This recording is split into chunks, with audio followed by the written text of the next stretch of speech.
Summon Sign is brought to you by you. If you want to learn how to support our show, go to patreon.com/laststandmedia.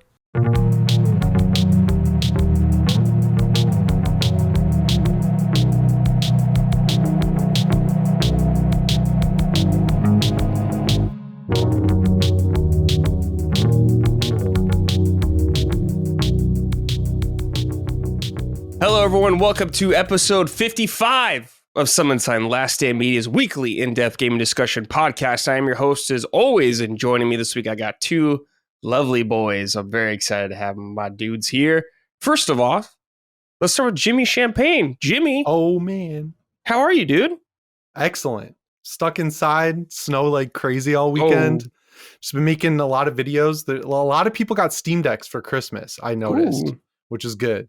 Yeah. Big year for Valve with hardware coming up, so it's been grinding away over here. Hell yeah. Good stuff. And of course, my boy. Not like how Colin calls you his son. No. Right, no. Just my homie. Right. Dustin Furman. Dustin, how are you, dude? Nice Evangelion sweatshirt right off the bat. New fit. Dude, peep. Yeah. Okay. Here's the thing. We've had a conversation on Sacred. Colin hates back prints and stuff like that. Why? Dude, back prints rule. Check this. Yeah, that's cool. good. The Sealay back print, dude. So yeah, thank you. New fresh fit. Feeling good. Happy to be here on Summon Sign with you, Brad. Happy to be here with Jimmy. Jimmy and I talk probably almost every day. Yeah. Maybe a day or two will go by, but then we just text each other random stuff all the time. But I haven't been on a video call with Jimmy in quite a long time. Yeah, that's crazy. So yeah. I sent you a great picture on Saturday night from the bar I was at.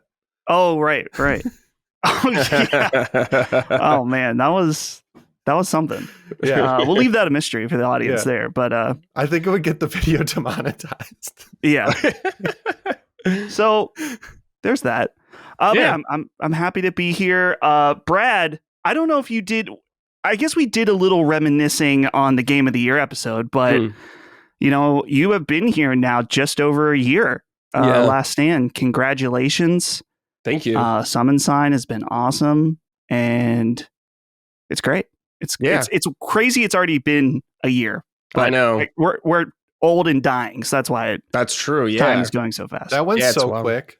I remember when Brad was joining. It was crazy, and then it's been a year already. That was wild times. Yeah, it was. Those few weeks, kicking off with me being on your old show, man. Yeah, that was wild. Fun times. Yeah, that was unfortunate. Very unfortunate times, actually.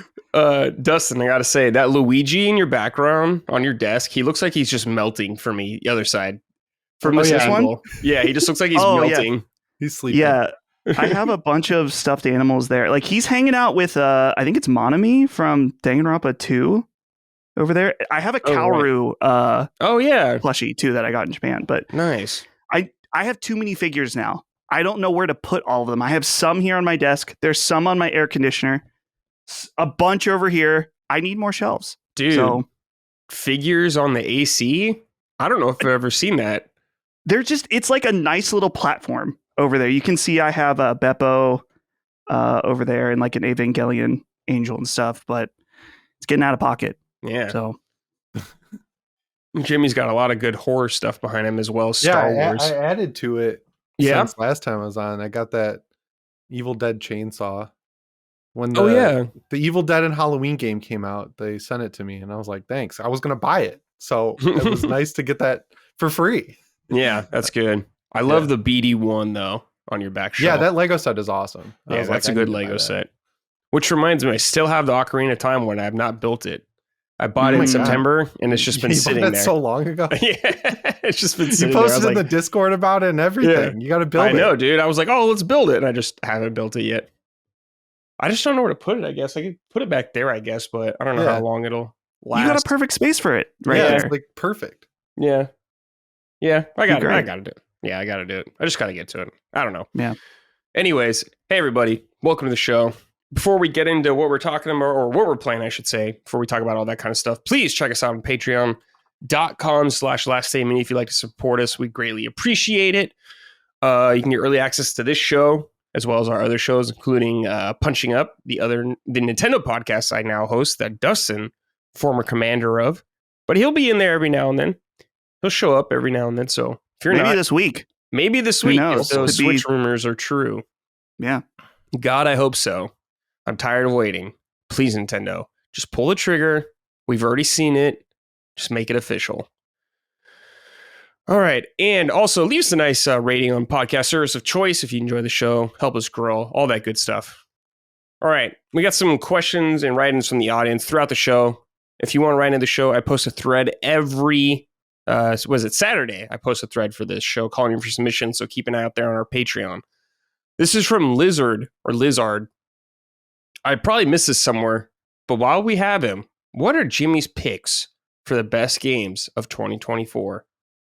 All right, so Jimmy, I couldn't fit you on the Game of the Year episode because it was so almost long. 7 hours long, but I would like to fit you in somehow this year, but we'll see. Jimmy, what do you got?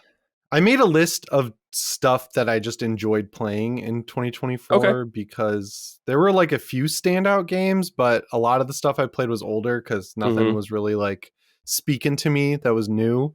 But like the top new game, the top two were Space Marine 2 and Helldivers 2. I liked both of those a lot. They took up a lot of my time.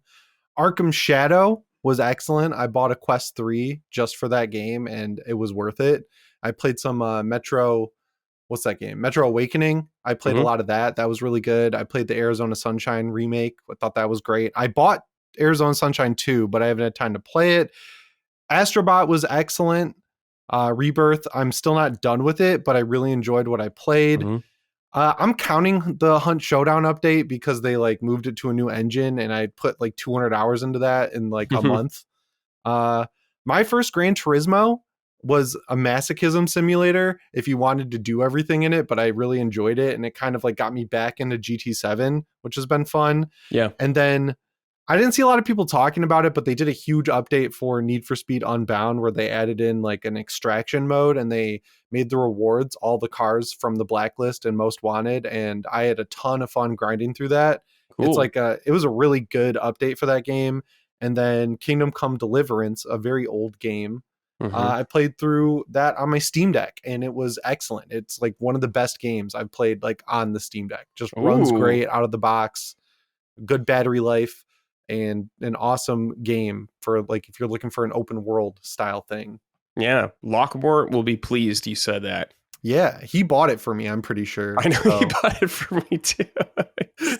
He bought it for me a long time ago, and then I started it, and I was really into it, and then I went to North Carolina for a wedding in May, and then there was like too long of a break between playing, and I kind of forgot how to play, but then over Christmas, I kind of got back into it, and I put like probably 40 hours into it and I'm right at the end. Lockmore, dude. Every time. So Lockmore listens to this show and we make fun of Lockmore a lot on this show. And he informs me every time he listens to us making fun of him. I believe last time he was on, or you were on, Dustin, we did Lord of the Rings cast, what we would be or whatever. Oh, and yeah. I said he had Golem-esque features.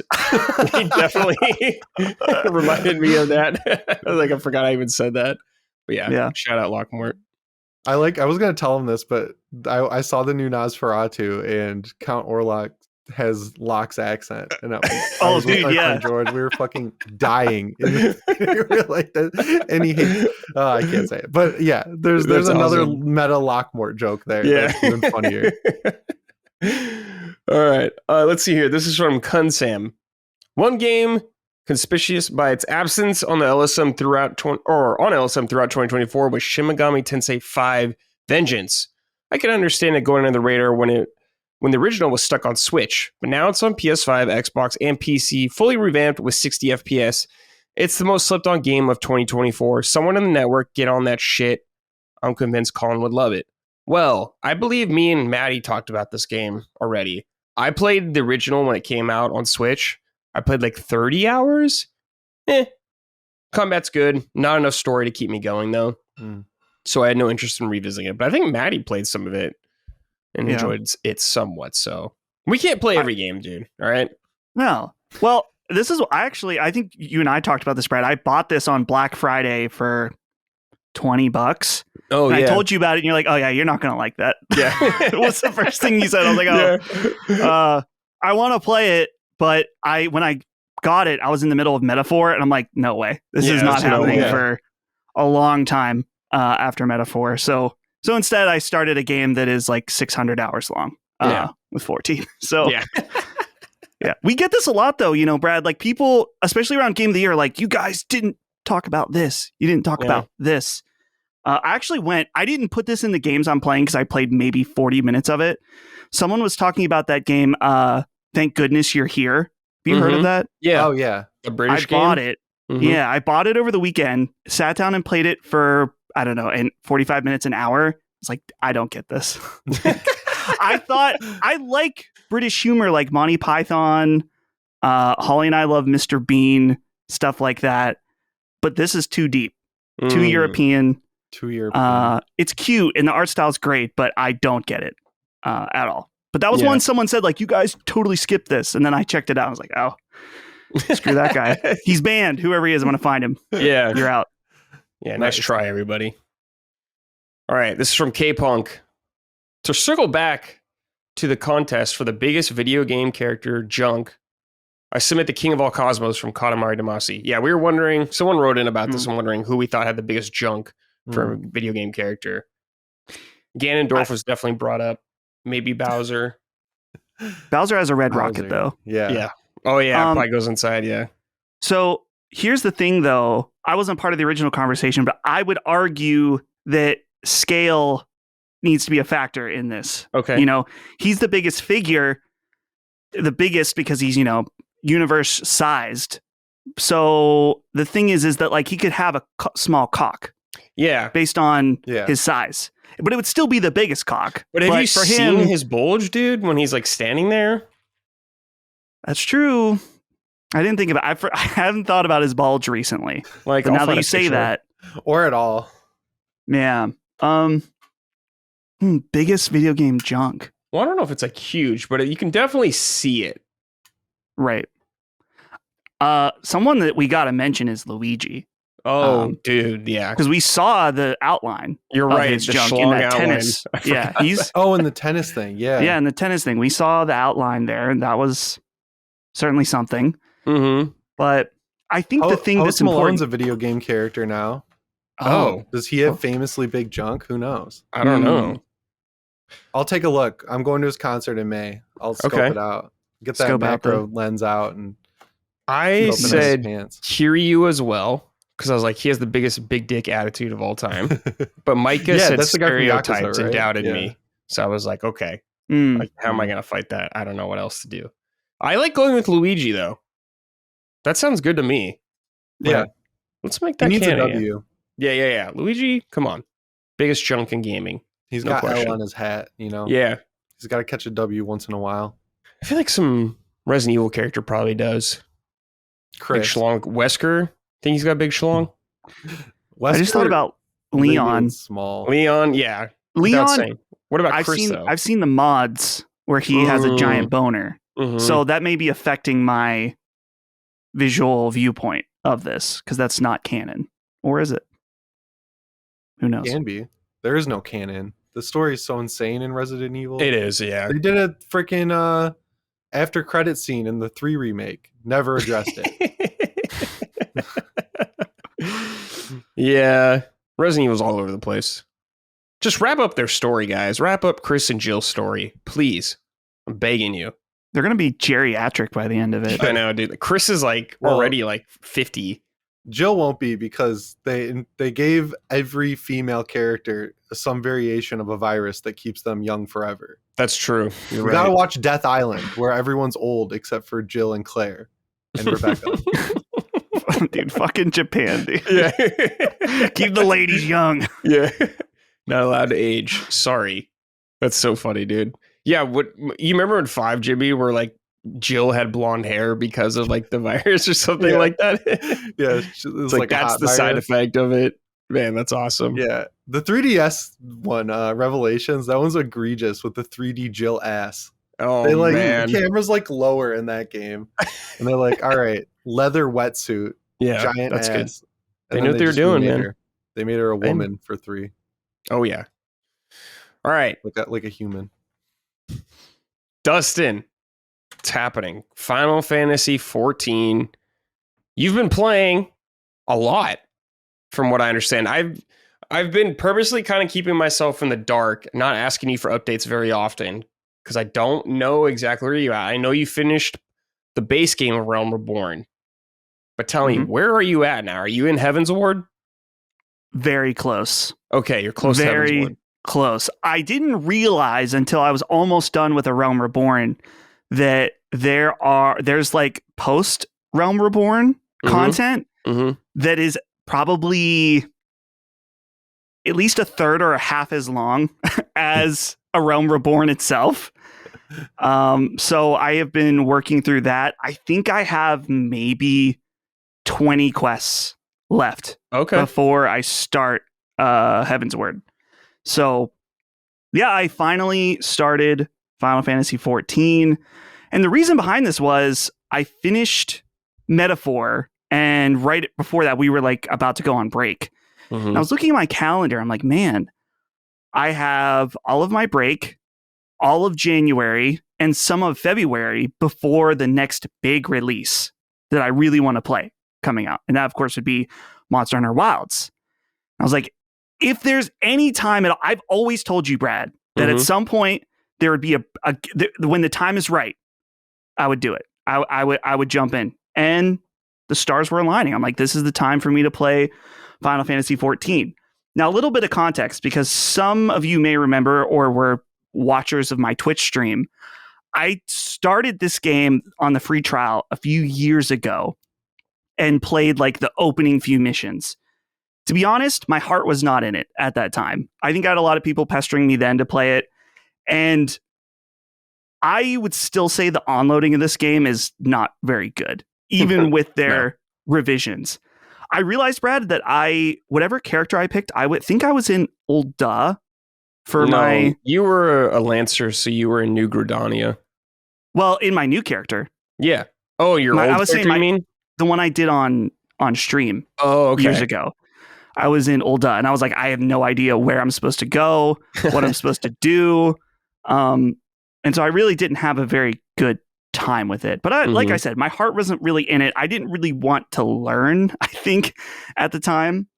So for this time, I thought, I'm going to do this, and I want to do something that makes me do it to some degree. So instead of doing a free trial, I straight up bought it. I bought it, which I ended up buying on PC and PS5, so which was like $20 each, so not bad. And you get 30 days game time for each.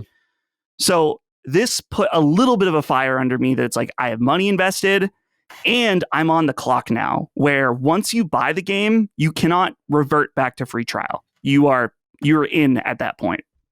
So, and I looked up too, like the limitations of, so if anyone who doesn't know, Final Fantasy XIV, there's a meme. They have a very large free trial where you can play up to what, Brad? Like the third expansion? Yeah, I think Stormblood, yeah. So you can play most of this game totally for free. There are limitations, though, where something with like parties and you can't use the market board and stuff like that. So I didn't want any limitations. I just want to be like, I want the full experience. I'm going in. And I am a Lancer, or now a Dragoon, and I'm having a very good time overall, I would say. Notoriously, people say this game doesn't really get good until the first expansion. And it's probably going to take you 60 to 80 hours to get to that first expansion. But I think the thing that surprised me the most, and I wish I could remember who said this on YouTube. It might have been Jesse Cox, that streamer guy. He also does videos. He did a video about this after I had started playing and I was watching, that he said, the thing about Final Fantasy XIV is that you think about WoW and it's an MMO RPG. The thing with Final Fantasy XIV is think of it more as an RPG MMO, where honestly, what's so weird is that single player content is the focus. Well, maybe not the focus, but a primary focus in this game over multiplayer content. So when you're playing, it is in a lot of ways a very traditional Final Fantasy experience where you kind of have this main cast of characters. Different things are happening, and it's not. If I remember from WoW, and I think he said this in this video also, is that like I remember playing WoW and playing that first initial WoW, and it's like, what was the story of that? Do you remember what the story of WoW? It's like all about all the zones are different, but it's not even close to like 14's narrative. No, it's more about the multiplayer, the character building, dungeons, and stuff like that. Which of course, Final Fantasy XIV has all these things, but there's like a very strict story with cutscenes and plot developments and stuff like that. A Realm Reborn is a lot to take in, especially this world. I think is a lot to take in. They speak in kind of a slightly older English that is really annoying sometimes. And the other thing too is that I think initially there are so many random fetch quests in kind of getting you started that, and they have all this dialogue. And when you start, you're reading the dialogue and you're like, this shit doesn't matter.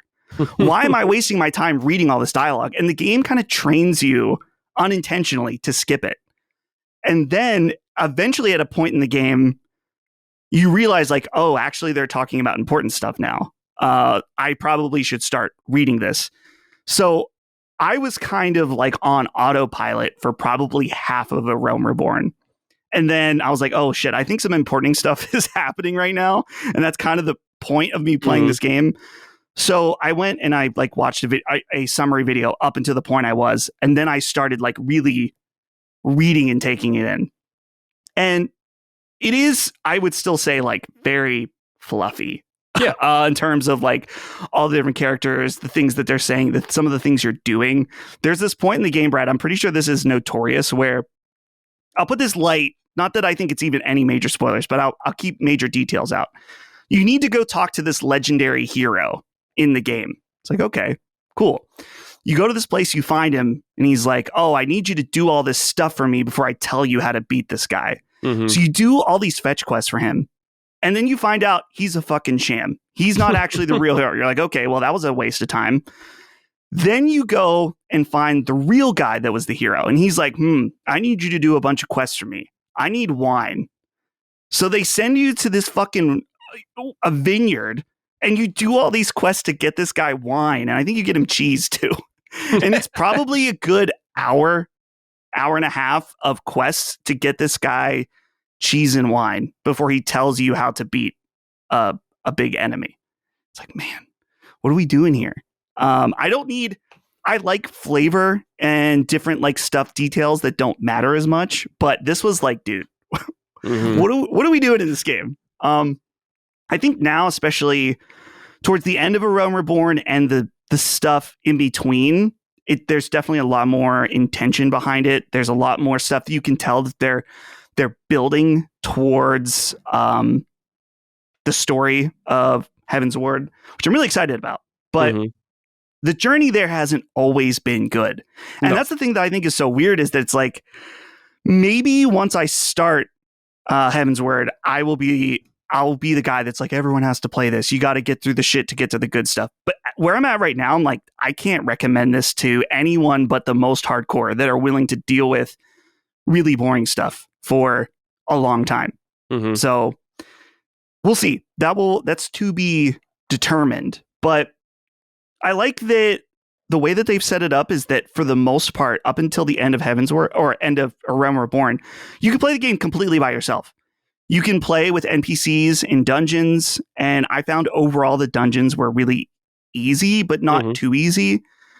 Playing with other people has been a really positive experience, which is totally unheard of in this day and age, where for the most part, doing dungeons, like, people are really polite, say hello. They don't get mad at you for not knowing what you're doing. They don't get mad because you're waiting and watching the cutscene.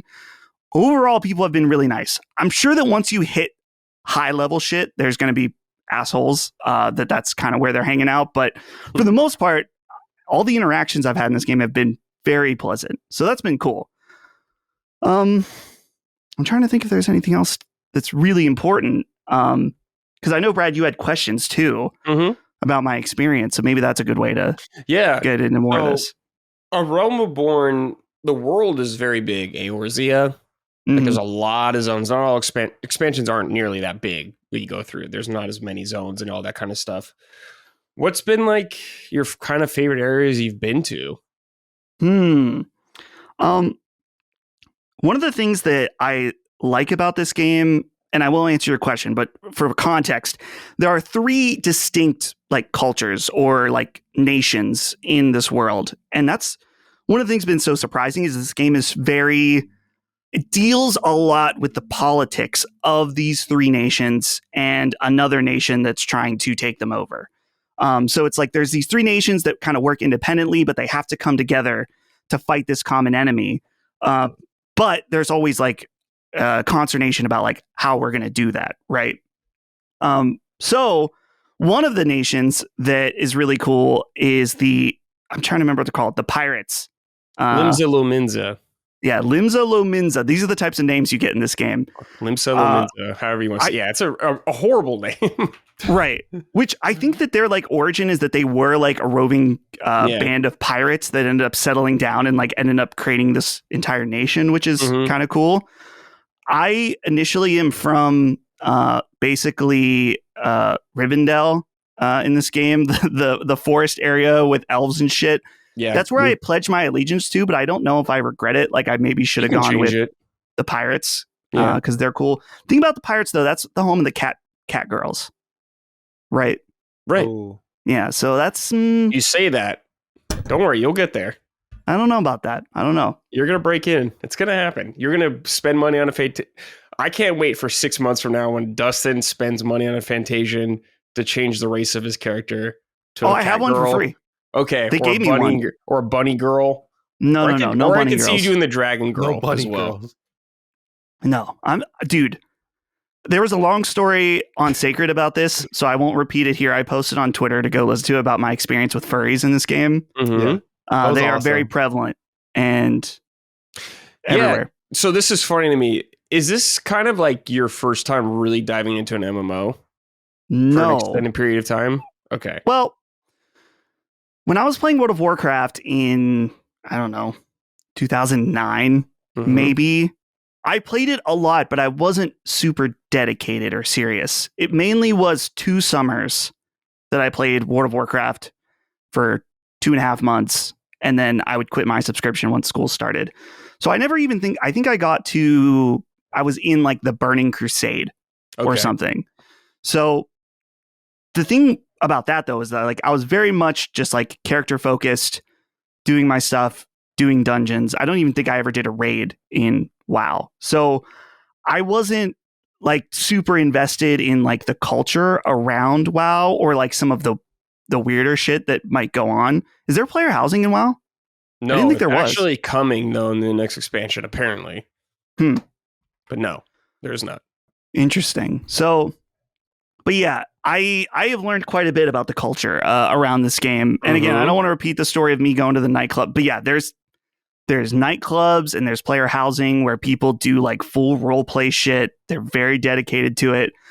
I saw something that people that buy player housing, you can then pay an interior decorator with Gil to come and decorate your house. And this isn't like an NPC. This is a real fucking person that comes.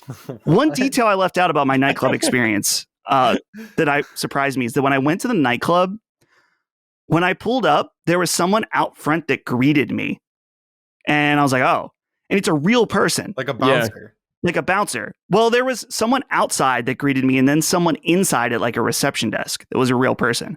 I was like, dude, who is fucking spending their nights playing Final Fantasy XIV? They're a fucking bouncer at a nightclub for, I don't know, 3 or 4 hour shift. Apparently some people, this is what they do. Yeah. So, but I like the pirate area. To get back to your question, I really like, there's like a giant snowy area that has all these like gothic castles where the dragoons hang out. Oh man, that's you're gonna like Heaven's Ward. Nice. That's Heaven's Ward pretty much. I just did, there's like a big battle that's on a bridge where you fight a giant dragon. It was pretty cool. So yeah, there's overall, there hasn't been any landscapes I'm like, wow, this is amazing. But overall, they've been good. Yeah. And also the other thing, when does everyone always talks about the music. They're like, wow, the music.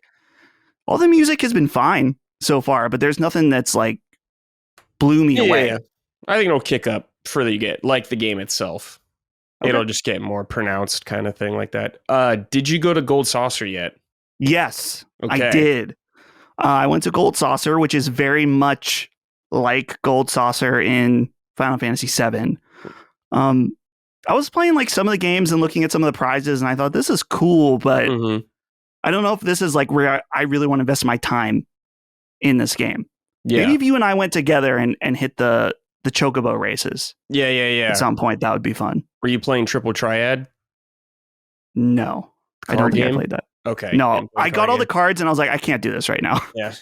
I just don't have it in me to learn a card game right now. You could play Mahjong there and all this weird stuff. Did you do the platforming stuff? There's like platforming challenges. I signed up to do it and they're like, oh, it's going to be 15 minutes before the next go. And I was like, no, I'm not waiting around for that stuff. That's fair. I got to go grind out the main story quest. Yeah. So. Oh yeah, totally. Some of the rewards there, they change every now and then, but I remember one of the rewards at a time, Dustin, was the mount, the car from Final Fantasy 15. You can get as a mount there. And it flies around stuff. You can get Noctis's clothes at a point there and all that kind of stuff. His haircut. So there's a lot to do. Have you done the barber yet? Like, so you can change your appearance at all? Yes. Okay. Yeah. So you can change your hair by doing this small quest to get a barber, which is actually a really fun, cute quest where you have to help this barber get like his tools and stuff. So I think you can do that pretty much any time. But you mentioned the ability to like fully change your character, which I think is there's like a cost to it normally. Yeah, but they gave me one when I finished The Realm Reborn. Yeah, so I'll keep that in my back pocket for some point. Yeah, when you inevitably swap. I have not swapped once the entire 10 or 11 years I've played. I've held strong. Brad, you've seen my character. I'm like a hot anime girl, and you think that I'm gonna swap to a bunny or a cat girl? Yeah. You think I'm that kind of degenerate? Like on the path. Yeah, you're already on the path. It's like a scale. You went to a fucking nightclub already. Yeah. I went to the nightclub to experience the culture, and all I found was fucking weirdos. Yeah, you're stuck around. But you're gonna start digging in a little. Your curiosity's gonna get the best of you. That's what always happens. I would certainly go back to a Final Fantasy XIV nightclub for the entertainment value of seeing how these people RP and trying to be undercover. Absolutely. Oh yeah. But there's no part of me that wants to spend a Saturday night typing the /dance emote and having a Twitch stream up. No. Well, what if Lockmore was there? Oh, that would be even better. Yeah. If Locke and I were like, we're going to hit the clubs and see what kind of debauchery is going on. Absolutely. Yes. Because he played for like 30 hours. Yeah. Wow, really? Yeah. That's shocking. Yeah. He mentioned that. COVID. Yeah. When 2020 he played. He mentioned it to me because I was like, hey, you could actually be happy for once in your life, and instead of playing Overwatch, you could play Final Fantasy.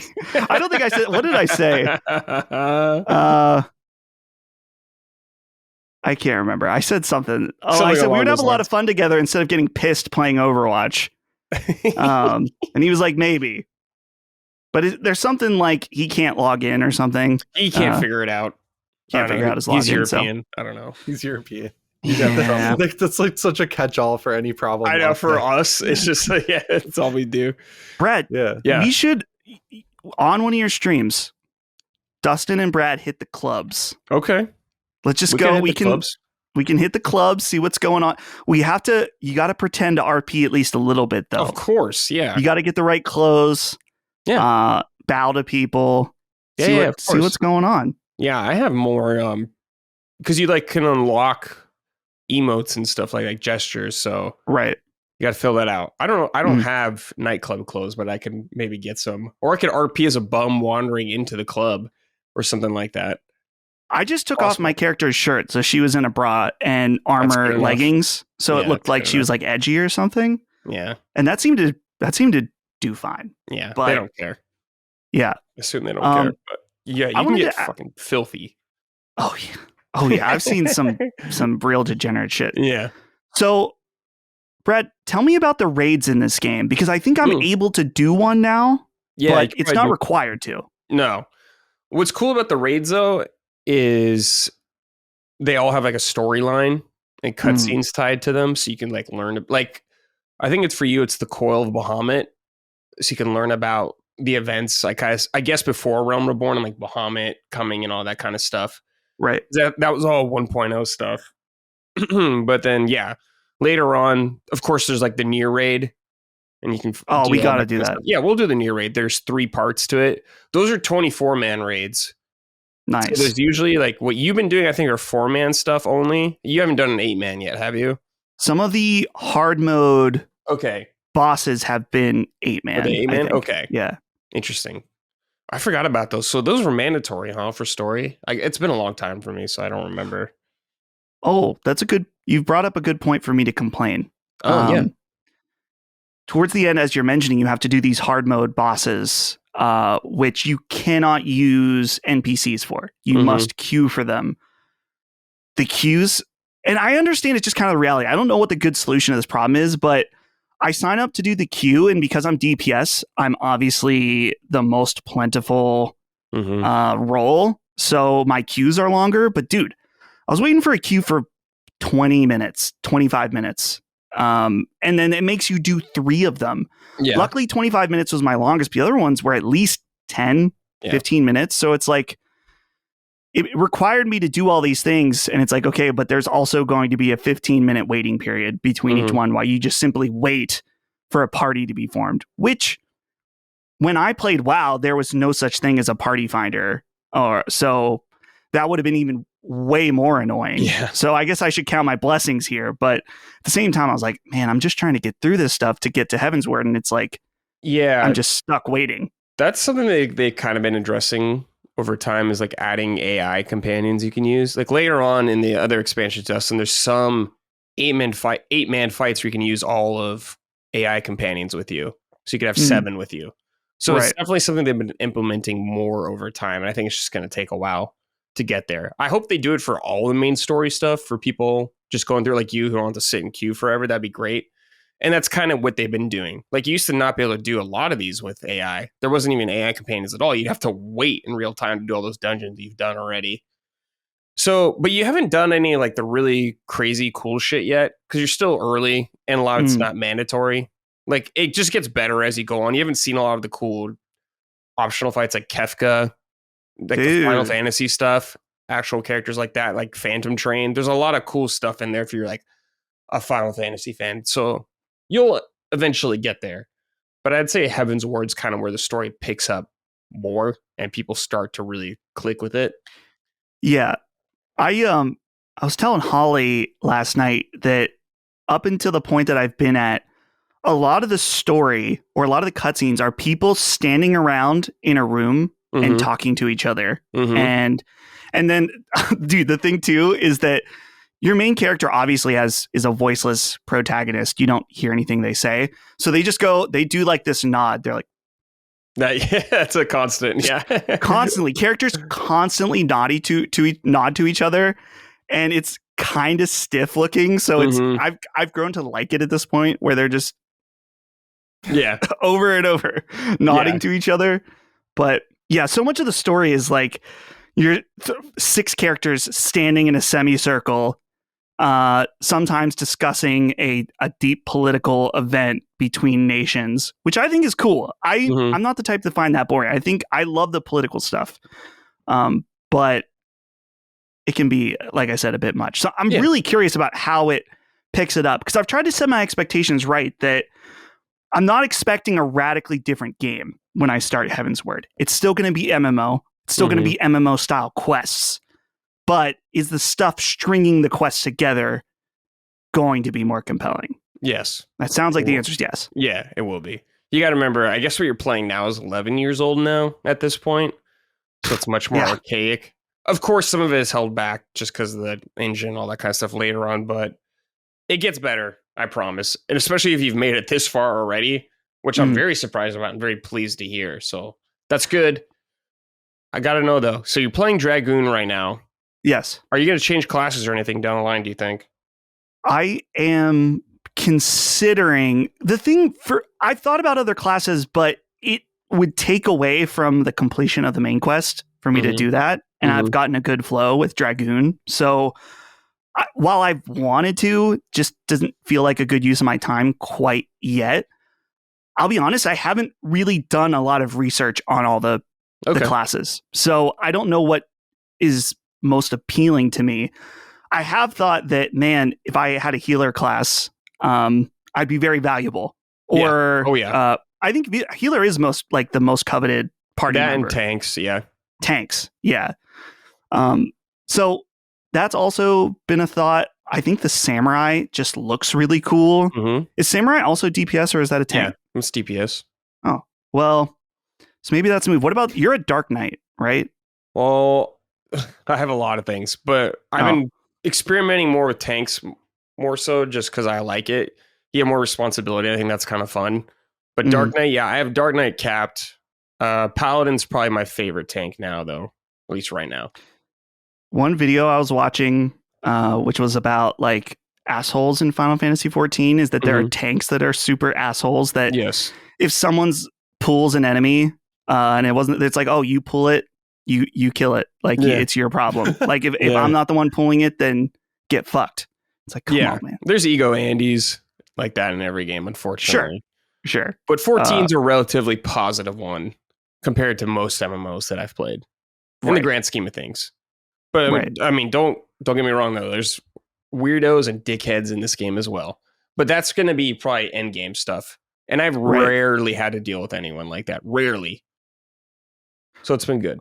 Also, shout out, Brad, we talked about this, but for the audience, I was in Ul'dah and I spotted someone with the Easy Allies clan tag. I was like, oh. So I said, hey, dude, Easy Allies. Cool. Yeah. And he's like, oh, yeah. And then he sent me a clan invite, which I have an update to this from when you and I talked, Brad. Okay. And I was like, oh, do you know Brad? He's like, oh, yeah. I was like, oh, cool. Have you checked out his new show? He's like, no, I have a few times, but I should check out more of it. I was like, oh, yeah, cool. Nice. Maybe he's listening. And then I was a little cheeky. I was like, his one co-host, Dustin's cool. And then I ran away.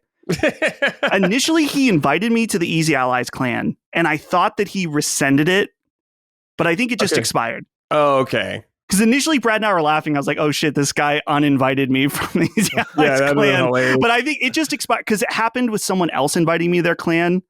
And then after it expired, it did the same thing. I was like, okay, so that guy didn't uninvite me. But that guy's on my friends list now. So shout out to him. I don't remember his name. But oh, yeah. Who was it? He's a frog. He wears like a frog costume. Oh, yeah. That's a lot of people. I mean, I could figure it out, but I don't want to put him on blast. Yeah, if he doesn't want it. I don't know. No, he's a very nice guy. And he added me to his friends list. And so that brings up the thing. So some people have been wanting us to make a free company. And I'm like, I don't really want to deal with that. I don't want to be the leader of that kind of shit. Because I don't play that much. I only play a couple times a year, maybe. But maybe if you get further into the game, Dustin, we can make one. Or you can make one right now if you want. Right. But that's the thing, is that I think it would be cool to have a last stand free company, but I'm playing enough to run it. What is the function of that? It's just a guild. Like that's that version of a guild. It's called a free company. People are online to do stuff. Yeah, you can see people are online. Yeah, you can have roles. You guys can get a house, like player housing and all that kind of stuff. Cool. Right. Yeah, I'd love to do that at some point. I don't know enough about the game to properly do it right now. So yeah. All right, we'll think about it in the future though. Absolutely. Question, because that would be fun. I know a lot of people have been asking me about that over the years, so we shall see. Okay, this is from Steve. Hello, Summoners. Dustin, I'm very excited you're playing Final Fantasy XIV. I treat it like a single-player RPG myself. With that said, do give some of the raid content a shot. It's not too difficult. They feature some awesome music and visually impressive battles. I played from Heaven's Ward through the latest expansion this past year, and by the time you get to Shadowbringers and then Endwalker, this journey really pays off. Without spoilers, all I'm saying is they do a great job wrapping up the first big act of this narrative. Also, please start a free company. Would love a community to play with. Only played solo previously. So yeah, we were kind of talking about the raid content a little bit earlier. Once Dustin gets to Shadowbringers, when he can do the near raid, we'll definitely do that, because you got to get 2B's outfit and all that kind of stuff. Yeah. So and the 2B pet and all. Yeah, we'll get you all that. How often do expansions come out? Like every 2 years, I would say. I think. Oh, okay. So they just ended the first act. Yeah, like the first arc, I would say. The arc's over. Now it's the start of a new arc. It's the big story now. So they wrapped up the story of that current time, storyline. Now it's a brand new one. Crazy. Brett, I've seen, when I looked on Steam, the new expansion Dawn Trail, right? I'm seeing mixed reviews. Yeah, people are not into it. From a narrative standpoint, it's kind of... There's a character everyone, or a lot of people really dislike. That's what I was saying. Wook Lamont. Some people call her Woke Lamau. There's a bunch of nicknames for her. I watched a YouTube video about that. Yeah, and I don't hate her as much as a lot of people do, but I don't think she's great or anything like that. I think they kind of dropped the ball on a storyline perspective compared to a lot of the previous expansions. But there's still some good content in there from what I've played. Like, I haven't been playing right now, but they added the Final Fantasy XI raid, so I definitely got to try that kind of shit, because I love Final Fantasy XI. So content's been good, but of course, the main story people don't like. Yeah, raids based on other Final Fantasy games. That's smart. Yeah, they had one based off Ivalice, which is like Final Fantasy Tactics, and Final Fantasy XII. They had all that kind of universe going on there. Cool. They also have original ones that are unique to that game. So there's a lot of of course, callbacks and nods to past Final Fantasies. They have a bunch of stuff from them. I mean, one of the classes, you have a Gunblade, and you can get squalls like Gunblade if you get it. So interesting. They definitely do that kind of stuff. I bought all the stuff too, like Dustin did, but I fell off. Yeah, because no one was playing it. I was like, I'm not going to solo all this. Yeah, play on our server, dude. Okay, let's get. I did. I joined. I remember. It was in the summer. I asked. Oh yeah, server. Yeah. That's true. So I got everything set up. Yeah. Ben was playing too. We just got to get everyone involved. It sucks because the idea of us all playing together is so appealing. But when I think about asking everybody for the commitment to do it, after doing what I just did for the last 3 weeks. How many hours have you put into it? Probably 40 to 50. So 40 to 50 in expansion. Is that about what it shakes out to? Yeah. Probably. Wow, okay. Probably. Okay. Yeah. Well, at least when they came out, that's how long I felt like it would take. I have no idea what it's like now, because you level up so much faster and everything now. So I have no idea. Is it cross save, cross platform? Yeah. Okay. Yeah. Because it runs really good on Steam Deck. A lot of people play it there. I get comments all the time from people who are like, "Give it a shot." So that was another thing that got me to originally buy it, and it was cheap. But I know a ton of people play it on Steam Deck. Yeah. You play with a controller too, right, Dustin? Yes. Okay. So when I bought it initially, I bought it on PC and was playing a lot there. And then I was checking it out on Steam Deck for a little bit, and I thought, wow, the controller mode on this game is actually really good. It is, yeah. It's really good. So I was thinking about it, and I was like, well, it'd be kind of nice to play this on my TV, just so I'm not cooped up in my office my entire break. So I bought it on PlayStation 5, which I justified because they give you 30 days of game time. So I'm like, well, I'm really kind of then only paying $8 for the PS5 version, because the game time would be 12 or 13, whatever. So yeah, I've been playing on PS5 Pro. The frame rate is mostly incredible. Plays at over 100 frames per second most of the time. When it's really busy in cities, it will tank it, but it's not that bad. Yeah. Cool. But yeah, playing on PlayStation has been awesome. And since I have it on PC also, I just can swap between them. It's going to be annoying when I get to the most recent content, because then you'd have to buy each expansion twice as well, just because of where the license is. Yeah, there's really cheap PC keys out there for that game, for all the expansions. Oh yeah. Oh yeah. Super dirt cheap. I think I paid like I think I got all the way up to the newest one. I didn't get the newest one, obviously, but I think I spent like probably like $20 on everything. Yeah. Just looking at different sites. Yeah. Now, it's like hundreds of hours of content. I have another question, Brad, for you. Yeah. So there is an extensive real money store. Yeah. In Final Fantasy XIV. A lot of it's cosmetics. Yeah. Which I was showing you. We were talking about some of the stuff. Like, oh no. Dude, I need the little Tifa. Yeah. Like the little Tifa minion. Very cute. Very I don't want that. What's the price on that? Like $5? Like $5, I think. Yeah. Or is it more? It's either 5 or 10. It was a little more than I would have wanted to pay. But now, Brad, you said that you got Cloud's motorcycle. Mm-hmm. And that's the only thing you've bought. Right? Yeah, off the store. Yeah, isn't that? It was like $30 or something. Yeah, like it's like 20. Kind of pricey. I respect it. I totally respect it. It's the one thing I was like, all right, you fuckers, I'll buy this. Yeah. And it goes a little faster than normal mounts too, so it has pay to win. Yeah, pay to win. Yeah. I wanted to ask about level skips and job boosting. Mm-hmm. So you can skip. To my understanding, you can skip entire scenarios. Like if you wanted to pay to skip A Realm Reborn, you could do that. Yeah. Could I don't plan on doing any like scenario skipping. Like that's the whole reason I'm playing the game. So that doesn't make sense to me. But could I, if I wanted to, buy a job boost for healer and be like, oh, I have a fully leveled up healer now, so I can do those without grinding it out? Yeah, I think so. That's kind of interesting. I haven't bought anything like that, so I'm not exactly sure, but I think you can. I think you can just buy job boosts. Let me see. Let's see. Yeah. Can Dustin do like content with you, even though he's like way earlier in the game than you guys? Oh, cool. I mean, I could do content with him. I can do old content. You get anything out of it, or just like XP? Or yeah, you can get some like currency you can use to buy some stuff. Yeah. Cool.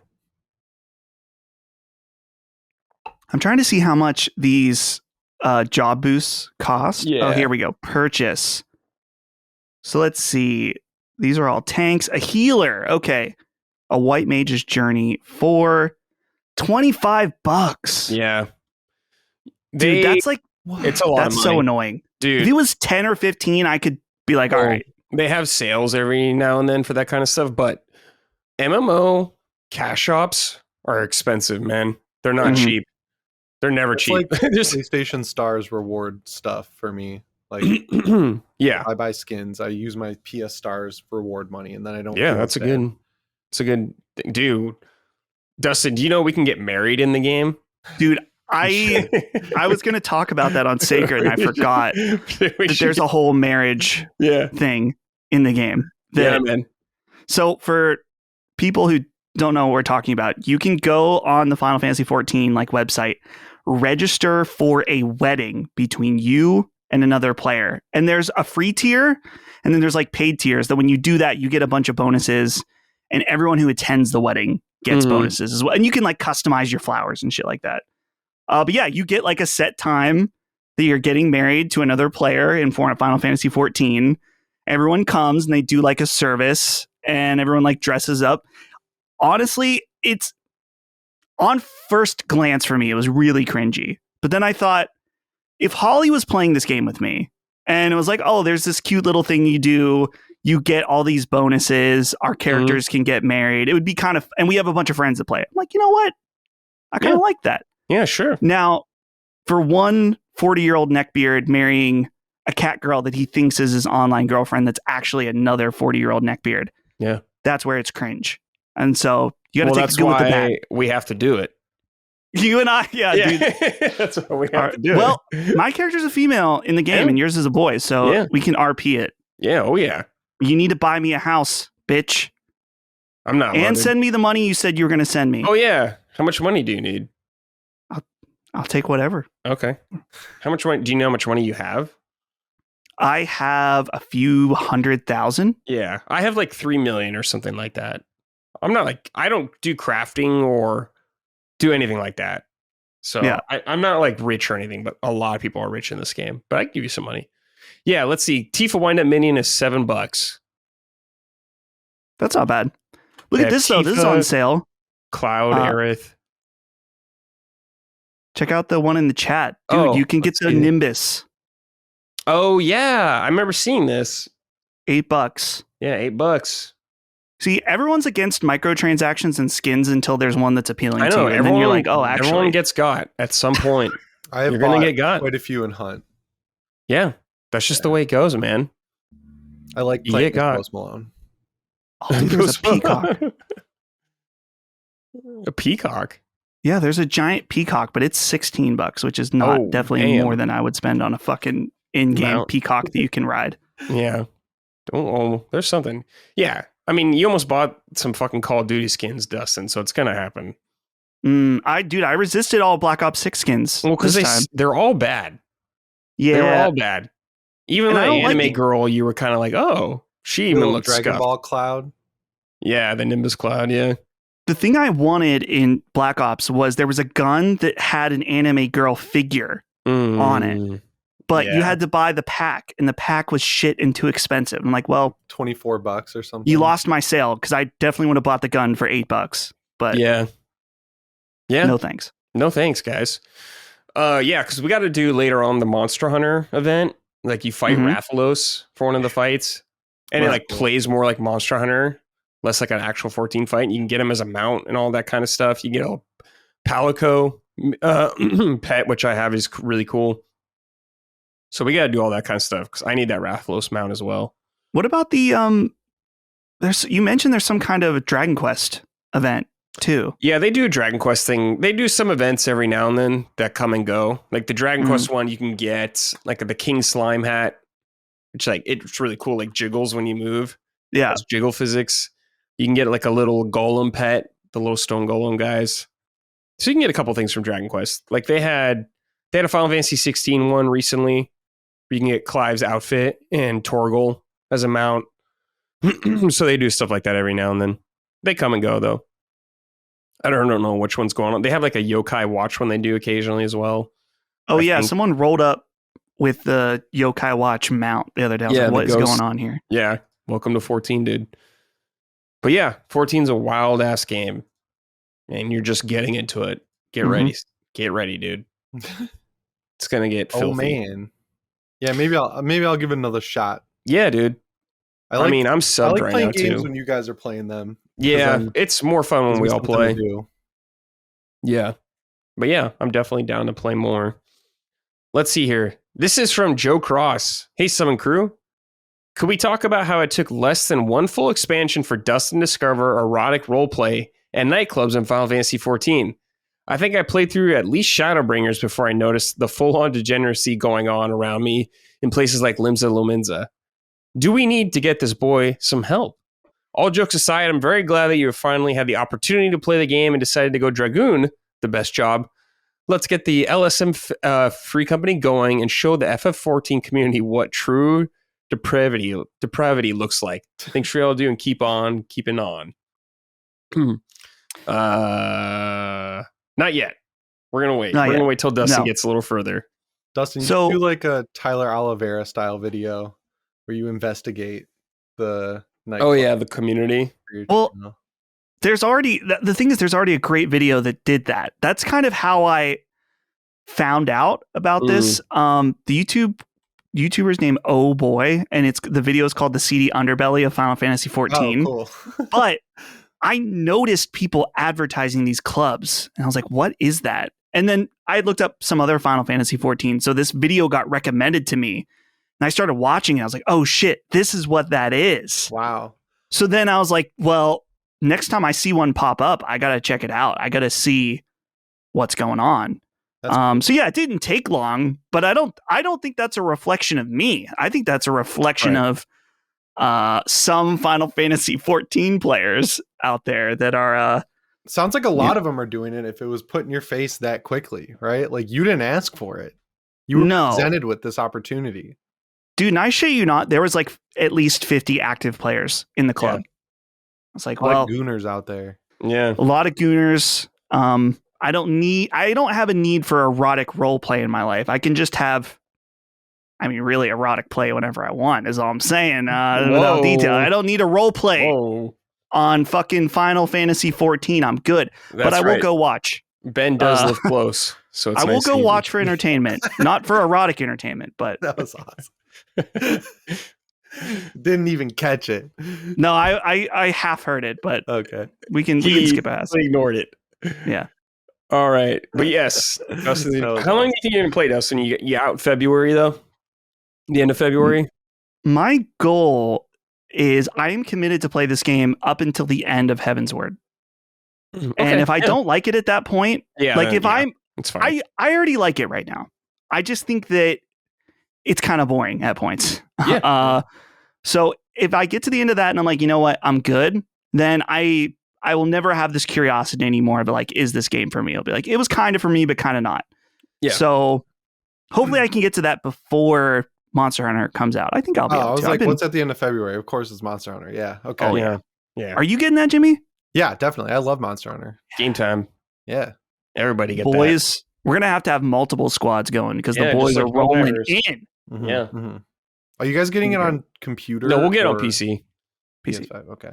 Yeah. Because it has crossplay, I think, though. But yeah, I'll be playing on PC. Okay. Me too. All right, cool. All right. We will keep tabs on Dustin's journey through 14. We shall see. Okay, boys. Started Mega Man. A Mega Man journey. For a long time, me and Colin have been wanting to do a Mega Man Robot Masters tier list. You guys know all the Robot Masters like Cutman, all that kind of stuff. And he is, of course, an expert, big Omega nerd about Mega Man. And I like Mega Man. I just have not gone through the games in a very long time. And he likes to quiz me on Robot Masters. And I sometimes get it and sometimes don't. I don't recognize them. But I was like, all right, dude, it's time to revisit Mega Man. Not only do I just want to play them, but it would be good incentive for me to play them to do this in the future. So my goal is to go through Mega Man 1 through 11, just over time, throughout the year or something like that. I just went through Mega Man 1 right now. And Mega Man 1 is such an important game, but I also think it's one of the worst Mega Man games in a lot of regards. Have you guys ever played Mega Man 1? Yeah, I played it on my phone in band class in high school. I beat it. I beat it. I beat 1 and 2 with the Capcom joystick releases. Oh, really? That's funny. The time I played them. That's the way you played them? That's awesome. Yeah. But yeah, played through Mega Man 1. Very, very basic compared to future Mega Mans, of course. But it is cool to see the building blocks there, especially the select screen with all the Robot Masters, which was a very common thing nowadays, but back then that was really cool. Like choosing your stage was not something you did in a lot of video games at that era. But you got the classics. You got Cutman, you got Gutsman, Fireman. They just kind of like Bomb Man. They're not super creative with a lot of them. Elec Man, but it's decent enough. Of course, they all have the kind of weaknesses, but some of them are pretty easy. I've also been playing Mega Man 2. I'm not finished with 2 yet, but 2, oh my God, is such a step up from Mega Man 1 in every way. Particularly level design. The level design Mega Man 1 is like really, really basic in a lot of ways, and it's kind of annoying. There's like floating. If you've played Mega Man game, the old ones, you remember the floating blocks that appear. Let me just make the sound for you guys. It might come back to you. Yep. Oh, yeah. Yeah, everyone knows that shit. Everyone hates those goddamn blocks. And they go a little hand with that in Mega Man 1, some of the stages, particularly Iceman, a little egregious. But it's still a cool game. It was really funny when I was playing through it. I was streaming it, and my chat was telling me all about this like cheese tech you can do with certain things, like the pause cheesing with Elec Man's weapon. You like shoot a giant electric bolt, and if you keep pushing pause rapidly, it'll like do more damage on the enemy. It's because it's like loading in the hitbox or something like that every time you push pause. So you can do a lot of damage in one shot when you're not supposed to be able to do that kind of stuff. So it's really funny just to discover tech like that. But there's no rush yet. No slide kills me. I love the slide in Mega Man games. Like they don't introduce that until 3. There's no charge shot, which I'm okay with. But I don't know. It's a very basic game and really cool. And I appreciate the building blocks, but it is still just like one of the worst ones to me that I remember. And it does not hold up in a lot of ways. I can't, like, if someone's like, I want to play Mega Man. I don't know about Mega Man. What should I play? I would never say the first game ever. Never. It's kind of annoying in some ways, but I still had fun going. It took me like 2.5 hours to beat it, I would say. And I didn't use rewind or anything like that. So, but like I've been playing the Mega Man Legacy Collection. It has 1 through 6 in it, and it has rewind and all that kind of stuff, and save states, which is cool. And I recommend that for a lot of stuff. You don't want the kind of challenge because some of it is bullshit. Fuck the Yellow Devil. Everyone knows that fight from Mega Man 1. If you played it, that fight sucks. But yeah, Mega Man 1, simple game, cool game. I guess I'll just talk a little bit about 2 since I've been playing it, and because there's not a lot to these games, but just the Robot Masters and the feel in 2 is so much more improved. It definitely feels like an Assassin's Creed 1 to 2 moment where it's like, oh, now they're really starting to get this game. They're really starting to understand the flow, everything. Like Mega Man just feels a lot better to play and jump and feels more precise. The Robot Masters have cooler attacks, more going on, a little more creative. Some of them like Quick Mando and Crash Man, they're okay. They all look cool. All their designs are sick though, and just the going through the levels, I would say, are just a lot more enjoyable. But it's weird because some levels of Mega Man I feel like are pretty long, and some just kind of go really quick. You can get through a stage in like a couple minutes. You're like, oh, whoa, damn, this is a lot shorter than I remember these being because it's been so long. But shout out to Bubble Man, Mega Man 2. That's my favorite. That's the guy I always start with every time. And of course, Metal Man later on. The Metal Blade is just so OP. Even made it into Smash and all that kind of stuff. Same with Wooden Man stuff. But yeah, Mega Mans are cool. I will continue to go through them. And I look forward to finishing 2 because 2 is very good. Definitely. Yeah. Just a quick little report on Mega Man. All right. First of all, hold on, Dustin. Have you played through the old Mega Man games? No, I have played a few stages of like 1 and 2, I think, but I've never fully played them. I'm honestly, I think that when I played them, I thought I could get good at this, but I am not good at them. Like I've always been like, man, this is really hard. Dude, I did a lot. It takes a lot of practice. So I haven't completed any of the OG Mega Man. I haven't played any of the X games. I've played like first few stages. You love Legends. I played Legends. Yeah. 1, 2, and Tron Bonne, which is not really the same. It's like a spin-off, but yeah. So you love Mega Man just in the Legends universe right now. It's like, yeah, I like anime Mega Man. Of course. Of course I like anime Mega Man. And like Mega Man X though. Mega Man X is the anime Mega Man. That's true. That's the true anime.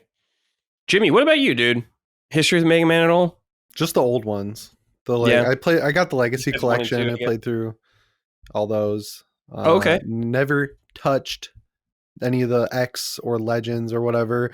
But my best friend George, who was at the Last Stand live show, he loves Battle Network. That's like his. Oh yeah, Maddie loves that. So he showed me Battle Network. He got the collection on Steam Deck. Showed me that. That looks like a fun time. The like Pokemon style JRPG type thing. But yeah, I like Mega Man. I think he's cool. Yeah, Mega Man is good. The old ones. Yeah. There's so many Mega Man games. Yeah, and not now though. They made 11 and then they disappeared. Yeah, they just been doing collections. Yeah, I liked 11. I thought it was solid. That was I never finished 11. I need to beat release. that. I think that's one of the only ones I haven't beaten. I haven't beaten 7, I don't think, and maybe 11. That might be it. But yeah, shout out Mega Man. I feel like 11. I've not played it, but I've seen a lot of it. I remember when it was coming out and thinking, what a wasted opportunity. Like you have the coolest characters and bosses, and then this is the art direction for art direction was bad. It was clearly them capitalizing on, like the peak of the Switch, which was like right towards the beginning. In those first few years, you could dump anything onto Switch, and like a lot of people would probably buy it when the store wasn't so jam packed. Yeah, you're right. So they probably put a little bit of money aside, threw together a 2.5D Mega Man, and called it a day.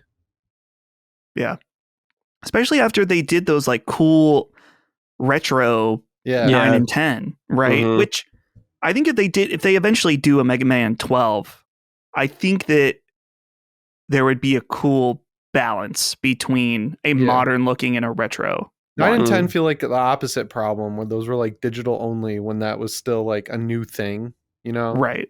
Sure. I listened to Beyond back then, and Colin was like beating the drum on those constantly, and I was like, I don't even know how to like get this game because I had like terrible home internet and terrible college internet. I was like, oh, you can't just buy it? Like, yeah.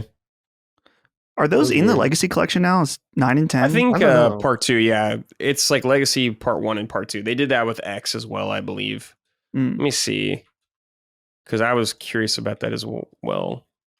Part 2. And there's like the Zero Collection, also all those Zero games, which I haven't played. Oh, yeah, okay. So Legacy Collection 2. Oh, it has Base. Base is in this one. What is this? I forgot what that game's called.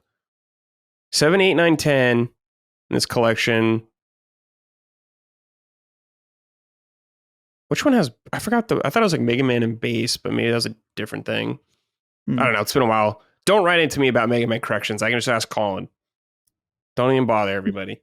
Don't bother. He's got the source. Yeah, he is the source for Mega Man. All right, but yeah, over time, I'll be continuing that Mega Man journey. Cool. Man, I need to play Mega Man Legends 2, Dustin. Too bad it's really expensive. I'd have to emulate it, I guess. Oh, wait, it was on PSN, but is that still around? I forgot. I don't know. Let me look for you. But yeah, I think 1 and 2. Well, no, they kind of grow up gradually in price. So I think the first one will run you maybe $100, and 2 maybe double that. Yeah, I'm not doing that. I'm trying to look to see if they're still available. If like you'd have to boot up your PS3 or your Vita to do it. But yeah, I'm searching the old PSN is too hard. So maybe they're on there, maybe they're not. But they're not. They're very nostalgic games for me. I grew up playing both of those. I love 1. They're not necessarily great games, but they're fun. Yeah.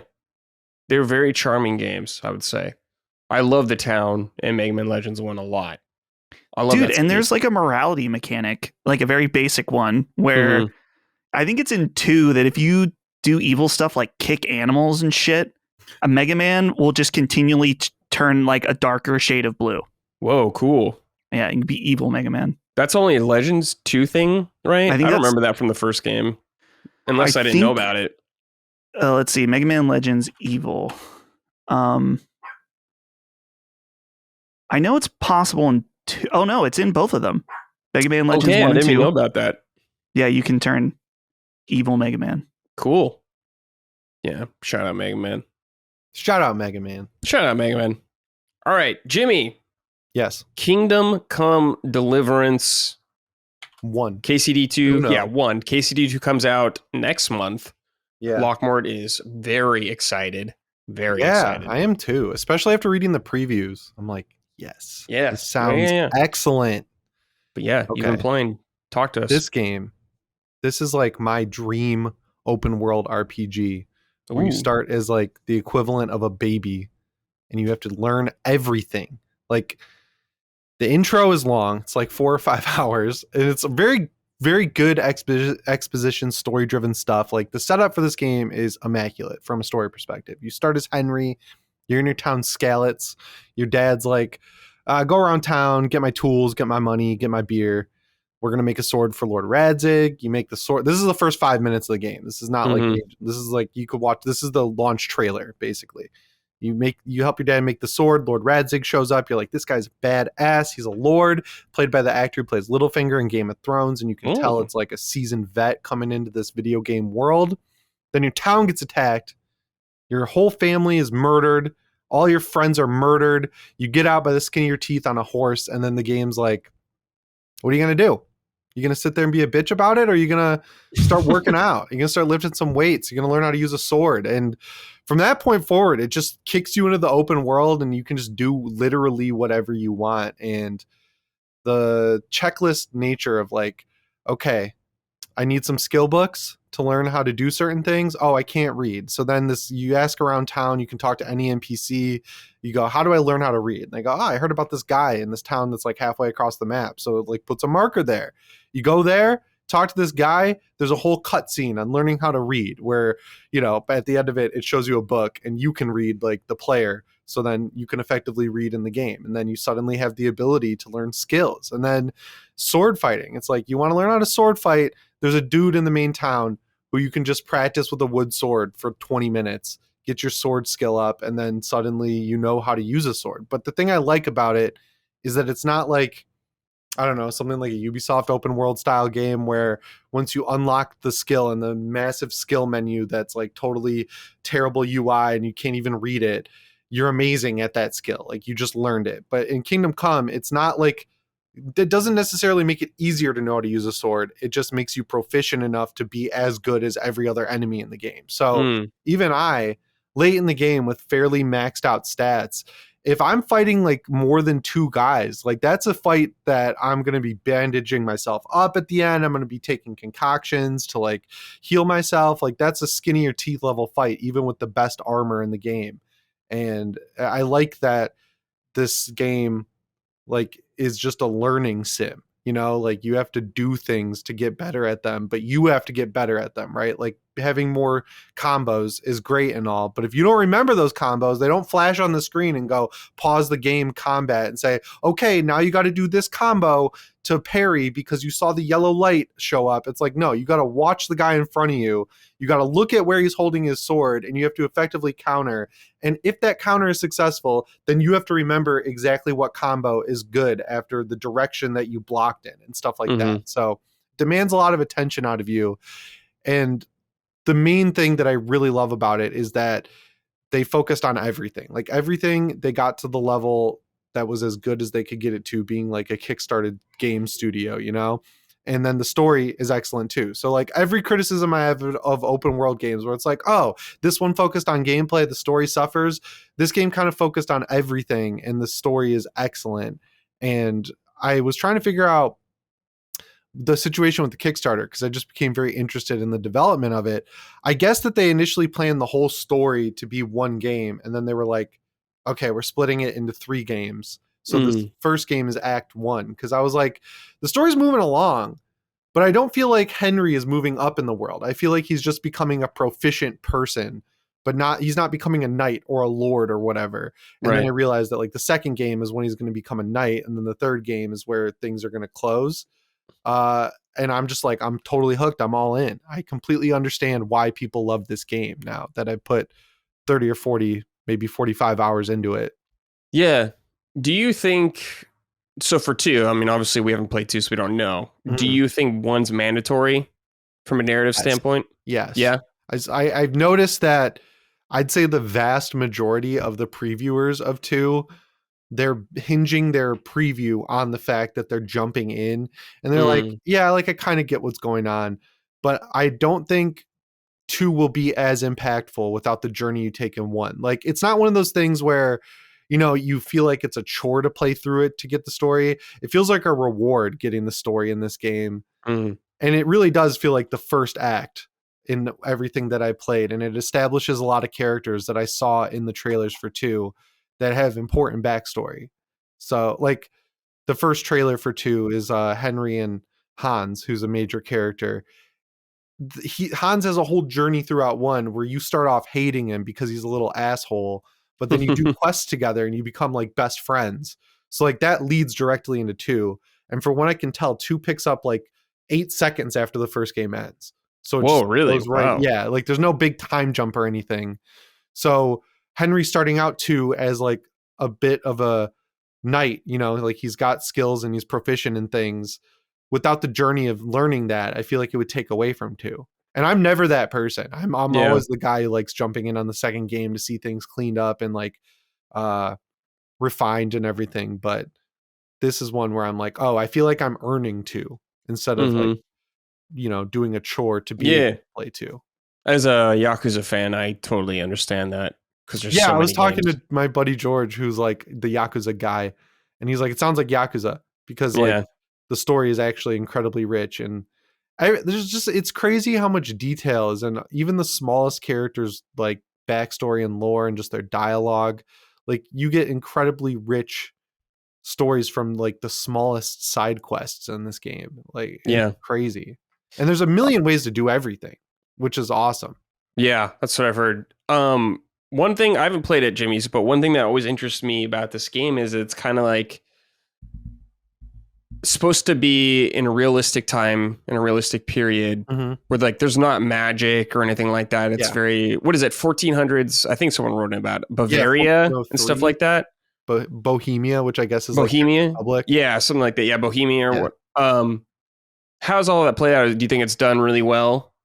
From a historical I'm aspect, like a history I guess. buff. I read a lot of books about history, like nonfiction stuff, and I knew who a couple of the characters were in the game, and it doesn't feel like Assassin's Creed where, you know, like, oh, there's Ben Franklin, oh, there's Leonardo da Vinci, he's your best friend. It doesn't feel like that.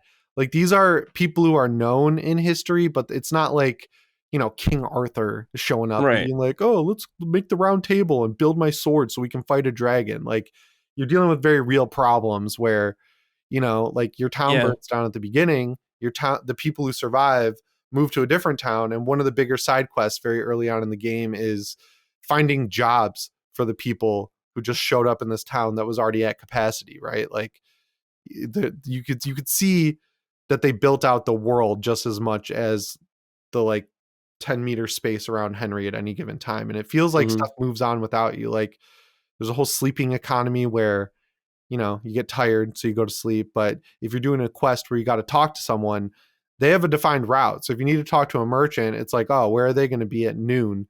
You hit select to pull up the clock.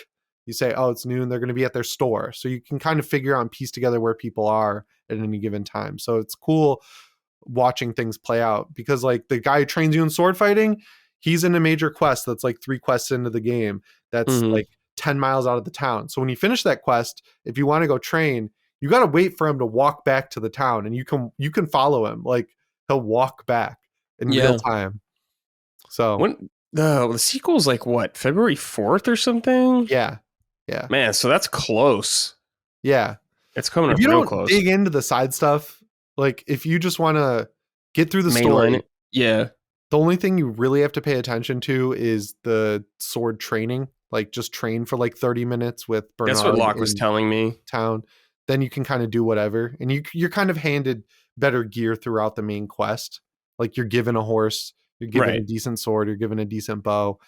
And the main plot of the story isn't like, you know, a big war or anything. It's really just solving the murders in your town, basically. It's like a big mystery. So it's not quite epic yet. Yeah. I mean, I want to play it. I really want to play it before 2 now because you're kind of selling me on it from a narrative standpoint. Because Lockmore was telling me he thinks I don't need to play it, the first game. But I don't know, Jimmy, you're kind of selling me on that. I think it's like good enough where it's worth playing instead of watching a YouTube recap of. Yeah. Because the actual gameplay around the story is also good and fun. You know, it's not like, oh, you got to deal with a bunch of bullshit to get to the good story. It's like, I've been enjoying every aspect of the game. Yeah. How long did you play it for? Like 40 hours. Oh, okay. But that's like not as long as I thought. I played the story for like 20 hours and then started doing side content for 20 hours. And I checked and I have 3 quests to go. Okay. Like, the story seems like it's like 20, 25 hours. Okay. That's not bad at all, dude. That's good. Yeah. Okay. Maybe I can fit it in. I don't know if I'll be able to beat it before 2 comes out, but maybe I can beat it, then play 2 later this year or something. Yeah. I don't know, but it sounds awesome. Dustin, any interest in Kingdom Come? Before I started 14, this is a game that I booted up and I'm like, do I want to play this right now? Started playing the opening, and I think, Jimmy, you were like, buckle up for a little bit. Yeah. Because the beginning is not necessarily great, or it's like a lot at once. And I started it and I was like, this isn't bad, but I don't think I want to play this right now. Yeah, you got to be in the mood. Yeah. For what it is. Right. So I am definitely starting to get like major FOMO about it though. Especially with like, dude, I saw they just put out a video that's the PS5 Pro like footage of it, which I would play this on PC, but I was like, man, this game looks good on PS5 Pro. Yeah. And the fact they sent it to, I think reviewers are playing it right now. Yeah, I watched a preview of it from end of November, early December, I want to say, where the guy was playing this preview build of 2, and he was like, I still can't max out the first game on my 4070 PC, but he was running it without DLSS pretty much like ultra across the board and getting like well above 60 FPS. Like, yeah. And they've been bragging that this one's more optimized at launch than the original. Yeah. And the PC spec requirements aren't too crazy. And it's CryEngine. So like if you played Hunt Showdown, like that game looks amazing, but it's incredibly easy to run. So I feel pretty good about just like how everything's played out, where the previews look like they're running really good just for me watching it. The developers have been bragging about it and sending it out a month early. Like I think it's lining up for a decent PC release, which is incredibly rare. That's good, yeah. Yeah, I remember the first game did not launch in a great state originally, but yeah, they cleaned it up. That's what I heard too. That's kind of why I stayed away from it for so long. But I haven't really ran into any major bugs or anything. Like I've actually only had one bug, which is I killed a bandit camp and I got stuck in combat state. And so I just reloaded a save and I was like, fine. Yeah. Is this game going to have like the first one had a controversy around it, right? Where like, wasn't the head of the studio was asked about why there's like not diversity in it? Yeah. He's like, there really wasn't very many black people in this era, or diversity other than just Europeans. So, and because I remember there was like a big, it's too late for Gamergate maybe, but I remember there being controversy. Yeah, that was a huge controversy. That was like a whole Kotaku thing, I guess. I don't know. The second one, it depends who the enemies are. It's probably not the humans anymore. You're going to a new part of Bohemia. They said there's going to be more diversity, but it feels a little tongue-in-cheek. Like, you know, there's different countries in Europe, right? With different cultures. So you might meet a different European culture in the second one, which is what I'm assuming is going to happen.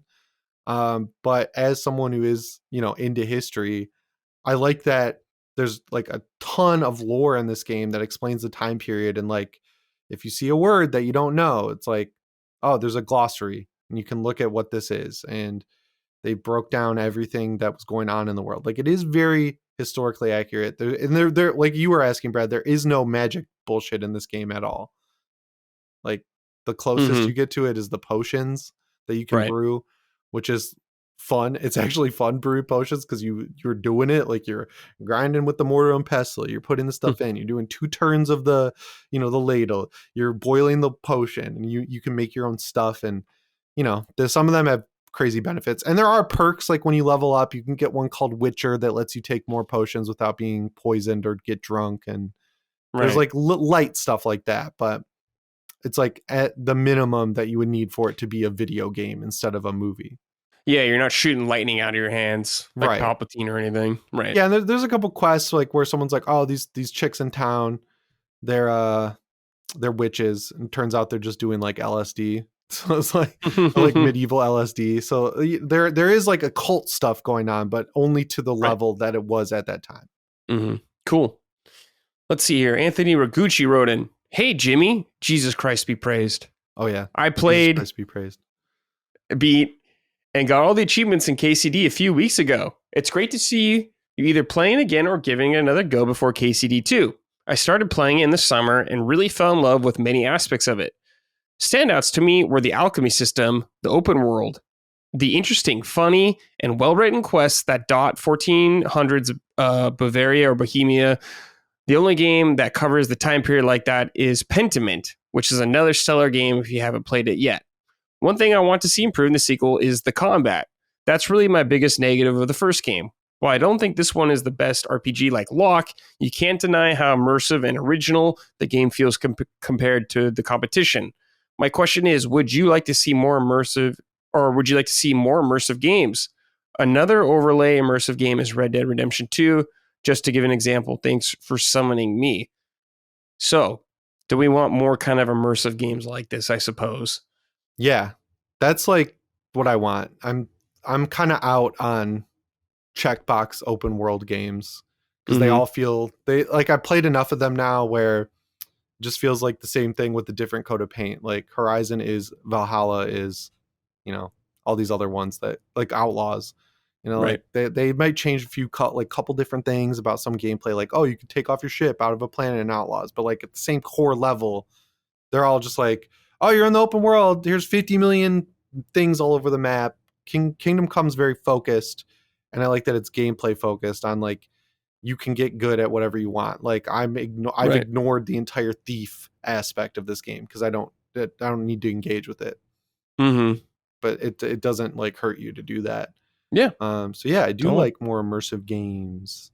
Yeah, the combat is annoying sometimes for sure. Like I was talking about earlier, if you're fighting more than 2 guys, you could have maxed out stats and like the best armor and the best sword, and like it gets frustrating when you're trying to like stay locked onto one guy and some guy's just beating you in the back. And like you learn a skill called the Master Strike, where if you parry, you'll turn to the person who hit you and then you'll get a counter. So if you do have good weapons, you can kind of pick off a few guys very easily, like quickly doing that. But it feels kind of cheap if you just do that over and over again. Like it's I want to engage with the combat, but if there's more than 2 or 3 guys, it's like you gotta spam the parry until you take out a couple until you can actually fight someone. Right. Gotcha. Okay, this is from Hood. I wonder how Jimmy is. I wonder is Jimmy experiencing the funny bugs in dialogue in KCD2? I have fond memories of playing the game during release, murdering people on the road, sneaking into inns and houses at night, robbing everyone blind, only to be greeted warmly the next day by all the peasants. Henry is here. Praise Jesus Christ. Henry has come to see us.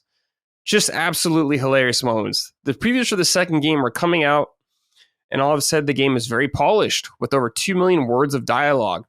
Now I'm worried that the game will be too bug-free and will be robbed of the Eurojank hilarity. Yeah, I mentioned the only bug was the combat one, but lockpicking is handy even if you're not trying to be a thief, because a lot of the like hidden items that are good, like I just got St. George's sword, you need to have a good lockpicking skill for that. So what I do is I wait for everyone to go to bed and then I just lockpick everyone's front door just to build the XP. And then any chest I come across, I lockpick it. And yeah, they like 99% of the time, even if there's a guy 20 feet away from you, he won't be alerted to what you're doing. So that is funny. I feel like they're going to leave stuff like that in. Yeah. It's because if you want to level up lockpicking, you need to lockpick a lot of stuff. And I feel like it would just become extremely tedious if they, increase the alert range on these guys to like 10 miles so that everyone can see you all the time. So, it's just figuring out the most efficient way to do stuff is fun. But yeah, the dialogue is really funny. Like when you're trading with the sword guy, he's like extremely aggressive. And if you hit him enough times, he'll just go cunt like super loud. And then if he hits you, he'll go like, you gonna cry now? He's like just like eviscerating you with dialogue. So awesome. Yeah. Sounds good. Cool. All right, boys, it's time for Sort It Out. On this segment, we just talk about something that needs sorting in the game industry, something we're not pleased with.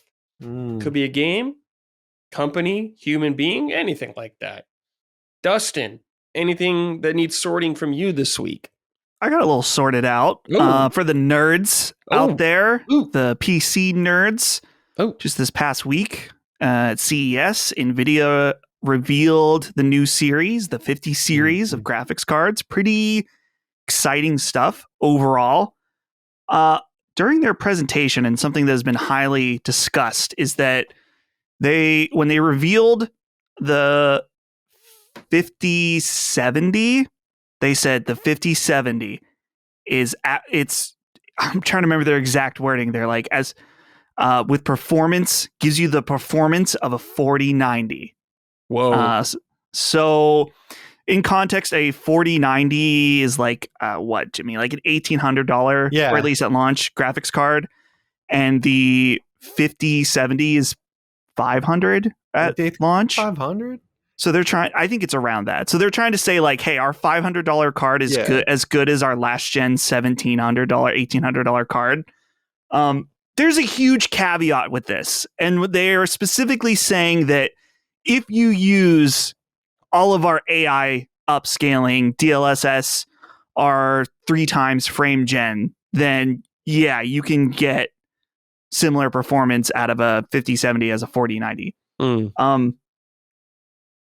it's just deceptive. And everyone who knows even a little bit about graphics cards or pays attention sees this and is like, no, it's not. Like a 5070 is just not going to be as good as a 4090. Right. Now, there's so much debate about, upscaling and frame gen is this a bad future that the industry's going in as far as like how we render graphics and stuff like that. And that's a whole different discussion that we can get into or we don't have to. But my main thing is like, dude, it looks like your new lineup of cards is pretty sick. And the pricing isn't too bad around most of them either. So don't go and taint the message with something that is just clearly not true, or that you're telling like a half truth. So NVIDIA, sort it out with that kind of I'm not even necessarily marketing, but messaging. Yeah, that's reasonable. How much better would a 5080 be than a 3080? That's what I have. I have a 3080. I want to be able to go 4K with like monitors and stuff. Insanely, you're gonna experience an insane jump going from a 3080 to a 5080. Okay. I mean, all of the benchmarks and stuff. Like, no one's done any reviews of them yet. We can look at the different stats on them for sure, but you would get an insane bump for sure. Like, you'll be able to. I would imagine that with a 5080, like, you'll be able to handle anything at 4K. It's really just a matter of like, what frame rate do you want? How much VRAM does your 3080 have? I have no idea. I'm not sure. That's like the real metric. It'd probably be a huge increase, right? I think they're like 16 gigs. 3080 VRAM. It's like just not quite enough. 10 gigs? Yeah. That's your bottleneck. So yeah. Like any upgrade would be good if you can get to like 12 or 16 gigs of VRAM. Yeah. PC stuff always annoys me because I'm like, well, is my CPU going to be good enough? Do I got to upgrade other stuff like that? It's just like, fuck. There isn't a good, like, every game that has optimization problems that uses Unreal Engine 5, it's like it's the engine is outclassed every available CPU. So you just got to like wait forever. Yeah. Indeterminate amount of time for CPUs to catch up. Well, it's like, I'm even being like, well, will my card be compatible with my motherboard and like my CPU and all that kind of stuff? I always have to think about that kind of shit. Not, right, like, God. Like, what CPU do you have, Brad? Do you know? I forgot. How do you check again on your computer? You'll need to go to my PC. Is it my PC? You right click the Windows button. Oh, right. And then click System. It'll come up. System. Okay, hold on. Let's see here. My processor is a AMD Ryzen 7 5800 8-core processor, 3.80 gigahertz. That's not something I'm as knowledgeable about, whether that's going to start to bottleneck you. It really all probably depends on the game. Yeah. Every game now is like that has performance problems on PC is like CPU bottlenecked. It's like CPU and VRAM are the two biggest issues. But I think you'd notice a big difference if you probably just want to do a new build though, like get a pre-build or something. Yeah, already. Like our friend Justin just bought a pre-build with a 5090. He spent a lot of money. I won't say how much, but he spent a lot of money. Yeah. I'm not spending that much money yet. Me neither. Yeah. Yeah, I got my 4090 in the summertime for a really good deal as a pre-build. And then when they announced these, I'm like, do I feel bad that there's this new stuff? And there's always a little bit of that, but yeah, that's just honestly, anything I've thrown the 4090 at, it's been great. Because I have a 4K 240 hertz monitor, and it's like, I'm not maxing out my hertz or my refresh rate all the time, but if there's a problem with a game, it's like Jimmy said, there's a Unreal Engine stuttering or something like that. That it's like it doesn't really matter what computer you have. It just it's botched. Yeah, I just want to be able to play in 4K, and I'm usually cool with 60 FPS. Are you going to get one of those OLED monitors, dude? I want to. I was looking at reviews of them. The only thing I'm worried about, Dustin, right now with the current models is like burn-in is possible. Oh. I guess. So I think all of them have 3-year warranties on Burn-It now. They do. So my main thing is just that they all have built-in features. Like mine is an Asus. I can't remember. They're like all stupid model numbers, but it's 4K. It's 240 hertz. It came out last year. It has a feature that has a proximity sensor that if I walk away from it, it'll be on for like a minute or two and then it will turn off. Yeah. So mine is that too. I have an LG one, and my Mac kept it on overnight, and Final Cut like burned into it, and then it ran its image cleaning and it was fine. Yeah. See, that's the thing though, is like if I buy those monitors, Dustin, it's like, well, how I'm not gonna be able to run anything at 4K anyways, probably very well. Not right now. Yeah. No. So I'm like, well. Yeah, mine's 1440p and I like that. Yeah, 1440p is cool too, but I just want to do it 4K so I can like put my consoles up to it as well and stuff like that for streaming and all that kind of stuff to make it better. And I want HDR and all that kind of shit too. But yeah, I wish I just had a better card right now. That's what's really holding me back, but I don't know. Think about it. Cool. Great sorted out, Dustin. Jimmy, anything for you this week? Microsoft sorted out. This new news about them kind of pivoting into making a handheld operating system in the style of SteamOS. The messaging there is bad because it feels like they're just deciding today that they're going to do it. And I've seen a lot of misattribution saying that Valve is copying them to like launch SteamOS on desktops. And it's like, nah, that's not happening. They announced the Steam Deck as a device to learn how to like finish SteamOS before they release it for everything. And now Microsoft is like, oh, they're making a lot of money, getting a lot. I feel like Microsoft is scared that they're going to run into the same problem that they ran into with Sony, where people built out a huge digital library and then, no one wants to upgrade to an Xbox when they've got 500 digital PS4 games they want to be able to take advantage of and carry forward. Same thing with PC with Valve, where, people have been building Steam libraries for even longer. So they're like, oh, we'll whip together this operating system that, you can subscribe to Game Pass on it. It'll run on your handheld X, Y, and Z. But I think SteamOS is just in such a great place right now. And I'm curious to see how it's going to work out for Microsoft because, Valve's like in a really good spot. They're about to finally release the operating system, and it looks like they're going to either partner with other hardware manufacturers again or make their own Steam box. I'm just really curious to see where that will go out. But like Microsoft, cool it, sort it out, like get your messaging straight before you just, come out there and act like you're jumping in on the space. Cause it's like the handheld's 2 to 3 years out, but they say by the end of the year, their merged Windows and Xbox experience might be out. It's like, slow down, figure out what you want to do, get it ready before you start talking about it. Yeah. Yeah. It feels like that handheld is years away still as well. Yeah.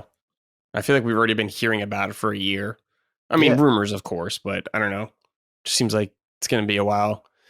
It was really funny. So for the betting thing we did for with the Sacred Boys about Phil Spencer smiling, that comment I posted.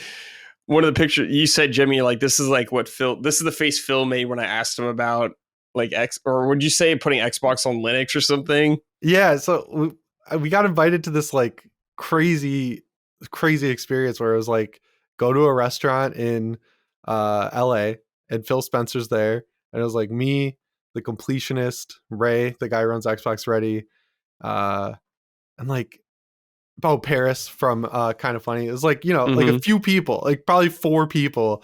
And then you could just talk to Phil Spencer about whatever you wanted. So I had a list. I was like, why don't your saves transfer to Steam games? And he's like, oh, that's a Valve problem. I was like, that is nowhere near a Valve problem. Everyone else has no issue with this. I know it's not a Valve problem.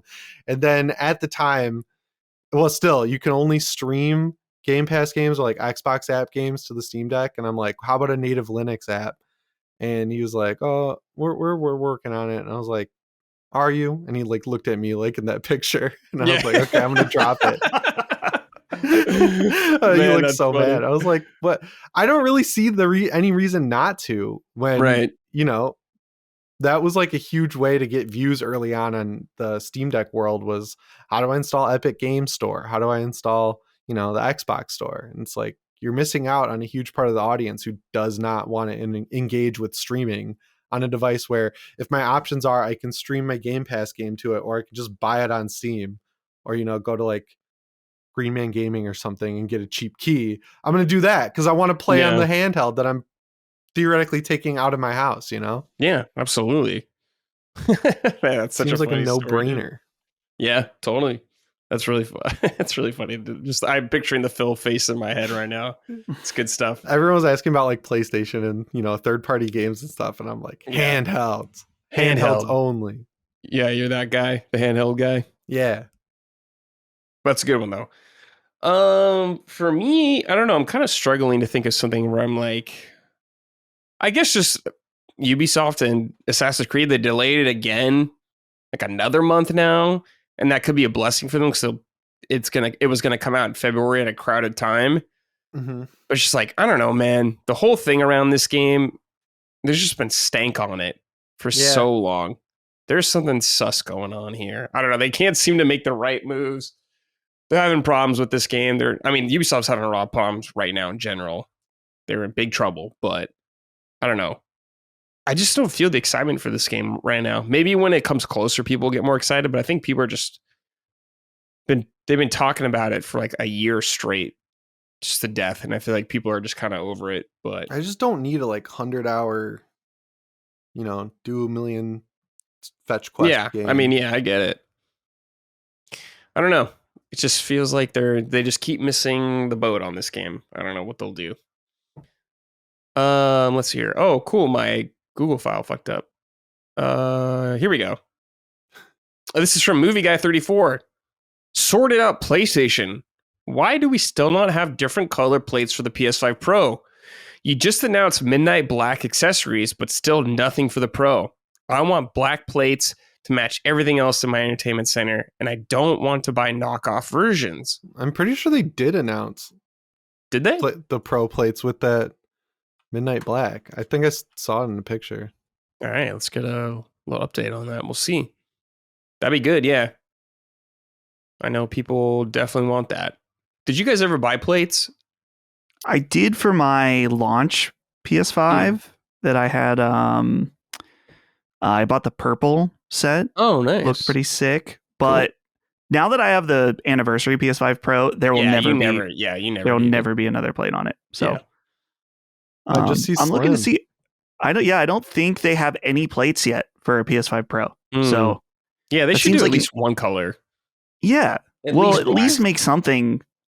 You think they would have had that just ready at launch because people will buy it and be like, oh, I want this to be black or blue or something. Especially now that they announced that new set. That was the time to do it. So I think this is a good sorted out. Yeah, that's a good one. All right, well done. Yeah, that's crazy. No Pro. Yeah, this guy's right. They may be slacking on the plates, but it's still better than the wraps that Xbox got. Those console I saw wraps. One of those in real life when I was at Jake's house. I was like, wow, this looks bad. Like, why did they make this? Yeah, I don't know, man. That felt like a Band-Aid over a wound. It's just like, what are you doing, guys? This isn't going to cut it for a long time. Putting like a console condom on there, I don't know about that. Yeah, it does. It looks like seems like a Nintendo move or something. All right. This is from Shorts Optional. Hey, Summon Swallowers. I need to send a playful sorted out to the majority of the LSM crew. Returnal still stands tallest in the PS5 exclusive club for me, but are Colin and Hogue the only two to play/finish it in the LSM sphere? Is it a skill issue? Are there roguelike elements that you don't like? Are you afraid of Biome 5? Whatever your reason, you owe it to yourself to give this game a proper shot if you haven't before. Take care, and thanks to all of you for your countless hours of entertainment. P.S. Special shout out to Dustin. Fuck the haters. You do amazing work. Whoa, Dustin, are you getting some hate, dude? What's going on? Well, you talked a little bit on Sacred about some of the feedback we were getting over the break that was frustrating me. Oh, really? People were mad that we did pre-recorded stuff? Well, so it was kind of like a mix of a bunch of things. It was some people, there was like, oh, this pre-recorded filler stuff. they didn't like it. And that's, and that's like most people. In fact, we got so many comments that were like, thank you guys for doing this, because I'm still working and I want something to listen to. This is great. So it's like just a few people that are complaining. And then we had all the like Naughty Dog stuff. Oh, right. We're still getting blowback for, and it's like, okay. Different world on that podcast. Yeah. I'm away from that sphere. But yeah, Dustin does great work. Returnal. You have not beaten Returnal? No. I've beaten Returnal. I reviewed it when I was at Easy Allies. It's a great game. It was cool. Yeah, it's awesome. Yeah. Really sick game. I sorted out for this person, for this write-in, for Shorts Optional. I also beat Returnal. Oh. And yeah, I was thinking about that. I was like, I thought Dustin said he beat it. Yeah, I definitely beat it. I think I did have a trophy bug at some point, but I think I still got trophies for beating it. I think just one of the zones didn't give me a trophy or something, but I definitely beat it. I want to say Chris did too, but I'm not positive about that. And I think maybe Ben beat it. Yeah. So a lot of us definitely wasn't just Colin and Hogue. Where you get this information from? Shorts Optional. Who's your source? With Maddie when it came out, because his PS5 shredded the edge of his Returnal disc. Oh yeah, like made it into like a saw blade. That's funny. That's so funny, dude. What the hell? All right, this is from Rampage64. Hello, Summoners. I hate to do this because they're my favorite developer, but sorted out Rockstar. Enough with the silence about GTA 6. Give us another trailer. Or give us a delay announcement already. So many companies are holding on to their release dates because of this game, and it's been frustrating. So it's time to shit or get off the pot, Rockstar. Enough already. You owe the gaming industry some answers so they can plan accordingly. Yeah. No. Sort it out. This is I'm pushing back these sort it out. You see, this is Rockstar right now. They've got your balls, okay, and they're just continually gripping harder. And you know what? You like it. Yeah. Because it doesn't matter. They've got you and everyone by the balls. And I understand it's frustrating. I can give them that. It is frustrating, but it's like they don't care. They don't need to. It's like, just go play the remastered collection. They finally fixed it. That's true. 3 games. There's that. I guess the waiting, because other companies are waiting to give their release dates. I understand the frustration around that, but they've got everyone by the balls. They can announce whenever they think they're good and ready. So yeah, hopefully soon. I think I read somewhere recently that they're all confident with the 2025 date. So whatever, take your time. Yeah, we'll see. Hopefully it comes out this year.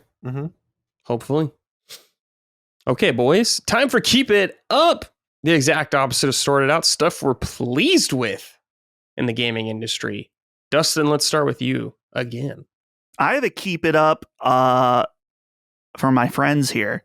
Whoa. Not you, Brad. Sorry. That's but for Jimmy and Locke, who are killing it at their new channels this year. Lockmore just put out his video about Mafia a few weeks ago. Very good. And I think he's got more cooking too, right? Yes, he does. Yeah. Soon. So go out and support Lockmore because he's doing great work on his channel. Yeah. And Lockmore Plays, right?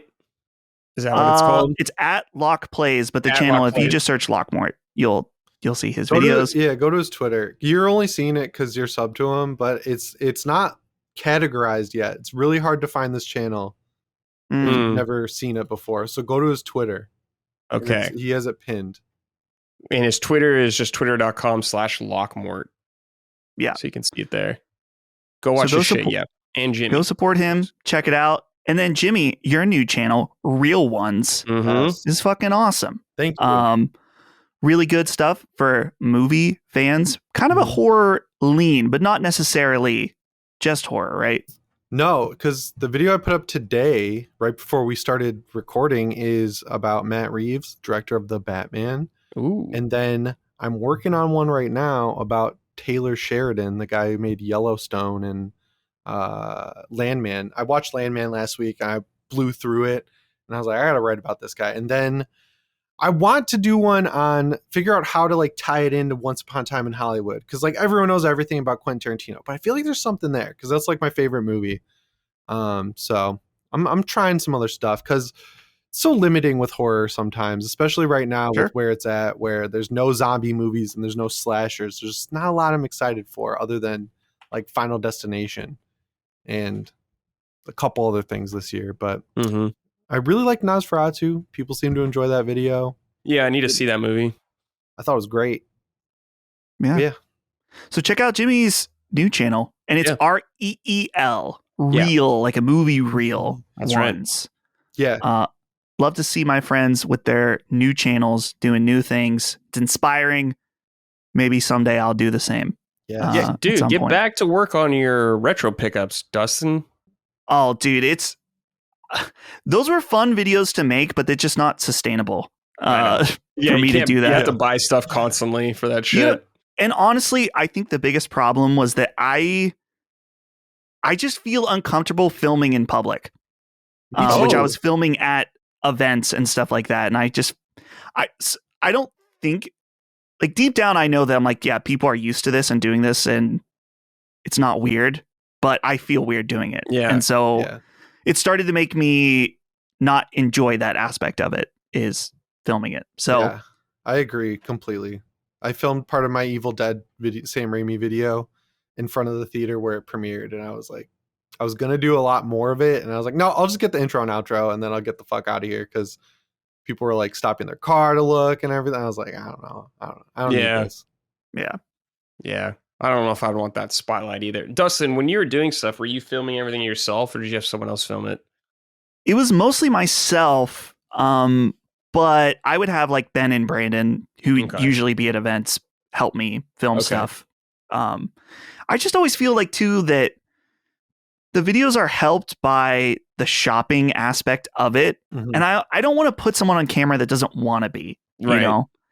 And dude, there's so many YouTubers, I would never do this, but some people film their negotiations for prices on camera, and that is fucked up.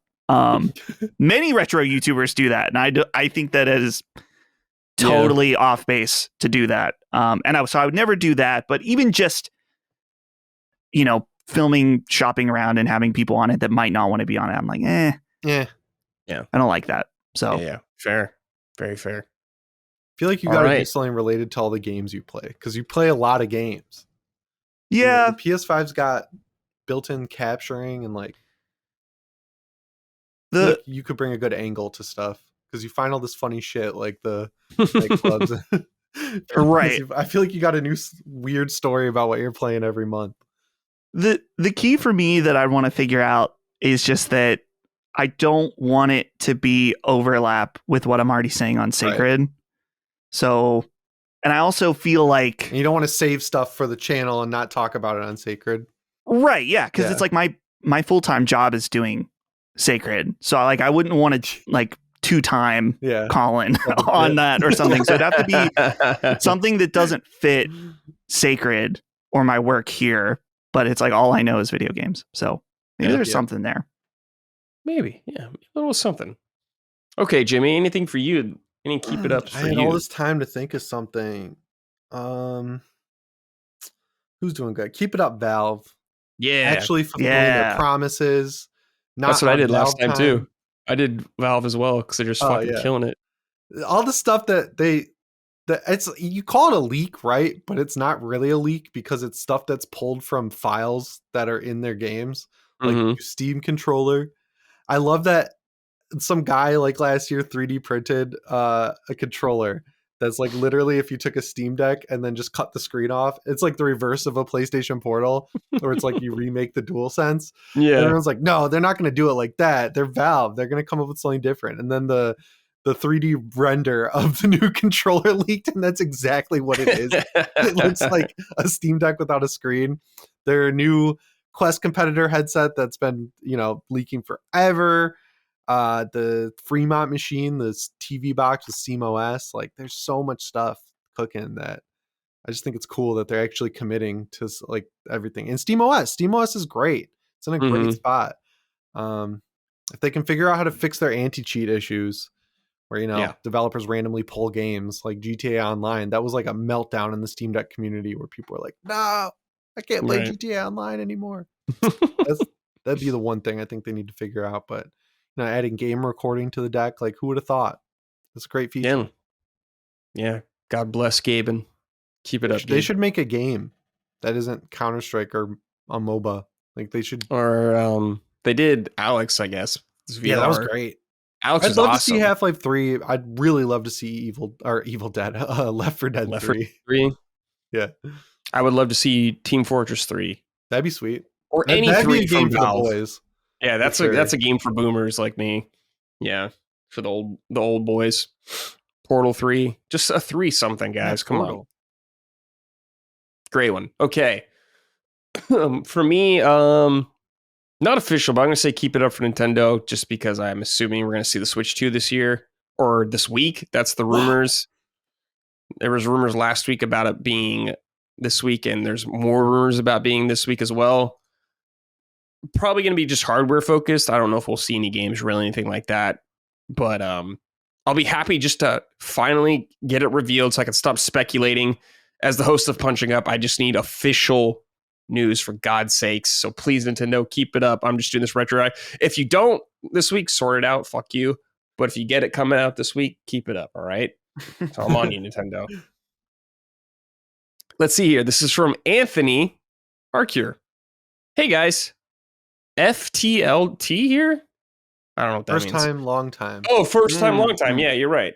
I just wanted to say keep it up to the Games Done Quick team. As I'm typing this, they just reached $2 million raised for the Prevent Cancer Foundation during their speedrunning charity marathon, AGDQ. It's amazing to see gamers come together for such a great cause. Yeah, they raise money for a lot of that stuff, which is really great. That's awesome. Prevent cancer.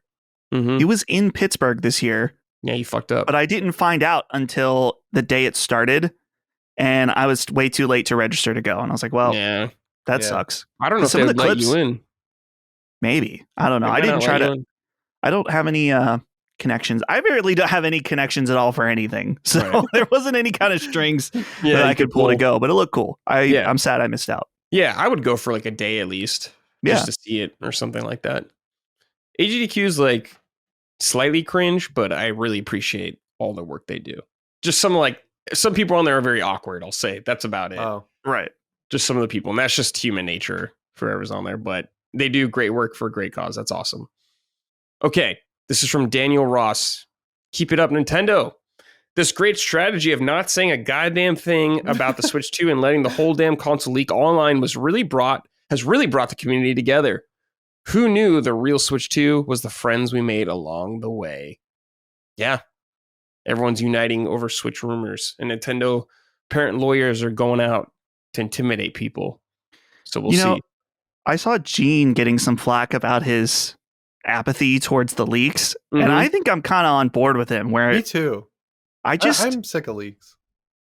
I get why, like, it's like, okay, I see the leak, I'm like, okay, interesting if that's what it ends up being.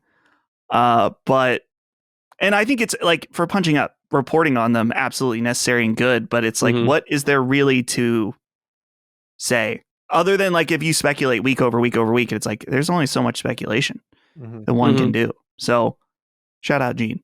I understand you. Shout out Gene. All right. This is from Jonathan Gold. Keep it up to Ryu Gago. I don't ever know how to say this. Gotaku Studios for creating the best Pokemon game in over a decade with infinite wealth. Are there any mini games you'd like to see in the next Yakuza entry? Bring back the kart racing from Like a Dragon. That was fun. Yeah, the Sujimon thing, I didn't even do that. I'm not doing that. There's way too much shit in that game. No way. But shout out. Great game. Okay, next game. I don't have a ton to say about it, I guess, because I've been playing these for a while. They're kind of similar, which is Pokemon Brilliant Diamond. So the journey so far recently has been Gold, then Emerald, now Brilliant Diamond. We're going through, this was Gen 4. So next will be Black and White. But anyways, I played the Switch remake of the DS games, Diamond and Pearl. So this is Brilliant Diamond. And I had a good time overall. I know this game has a controversial art style, and we'll get into that later because someone wrote in about it. So we'll talk about that. But I think it was a good game. It's been interesting going through these games with how similar they are in a lot of ways. Like the evolution of Pokemon games is so slow per game. Like Jimmy, I know you have some experience with Pokemon games as well. A lot. a lot of experience. So you played? Did you ever play Diamond or Pearl? My brother at a baseball tournament when Diamond came out. Oh, and I was like, Mom, I'm so bored. I'm so bored of watching baseball. Please buy me the new Pokemon game. She was like, fuck, fine. So she took me to Walmart and bought me Diamond. Hell yeah.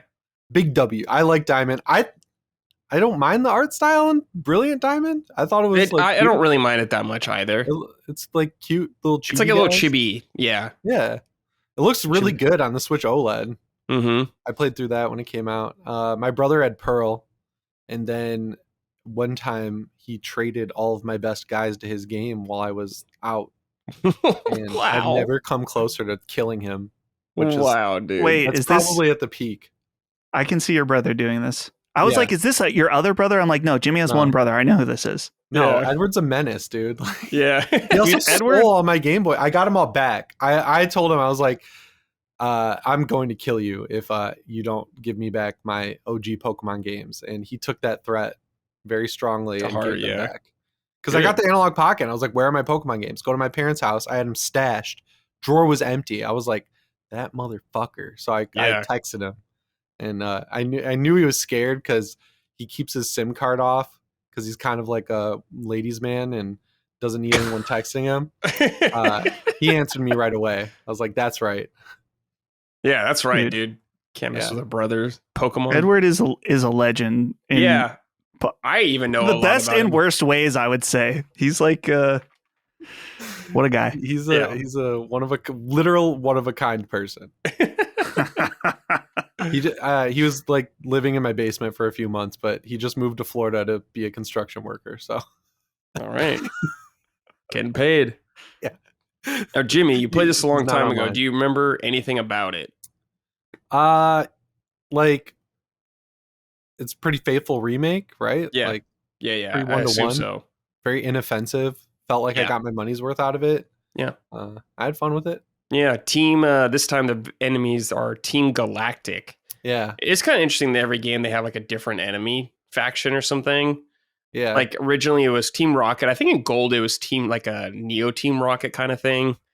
Then it was like the Team the Magma. Space stuff in Diamond and Pearl is wild. Like they're talking about like this guy. They're like they're trying to like create a new galaxy and shit. They're like Scientologists. Team Galactic. Exactly. Yeah, it's crazy. I forgot about that. That's the first gen where I didn't like any of the starters, and then every gen since then I have not really liked a starter. Oh yeah, who did I pick? I picked the Penguin.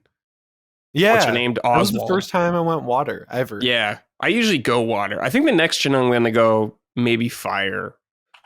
Firefighting for the rest of your life now that you're on Diamond and Pearl. Yeah, firefighting is really good. I saw that because like I think I had to fight one at one time, that monkey, and he killed me. I was like, oh shit, dude.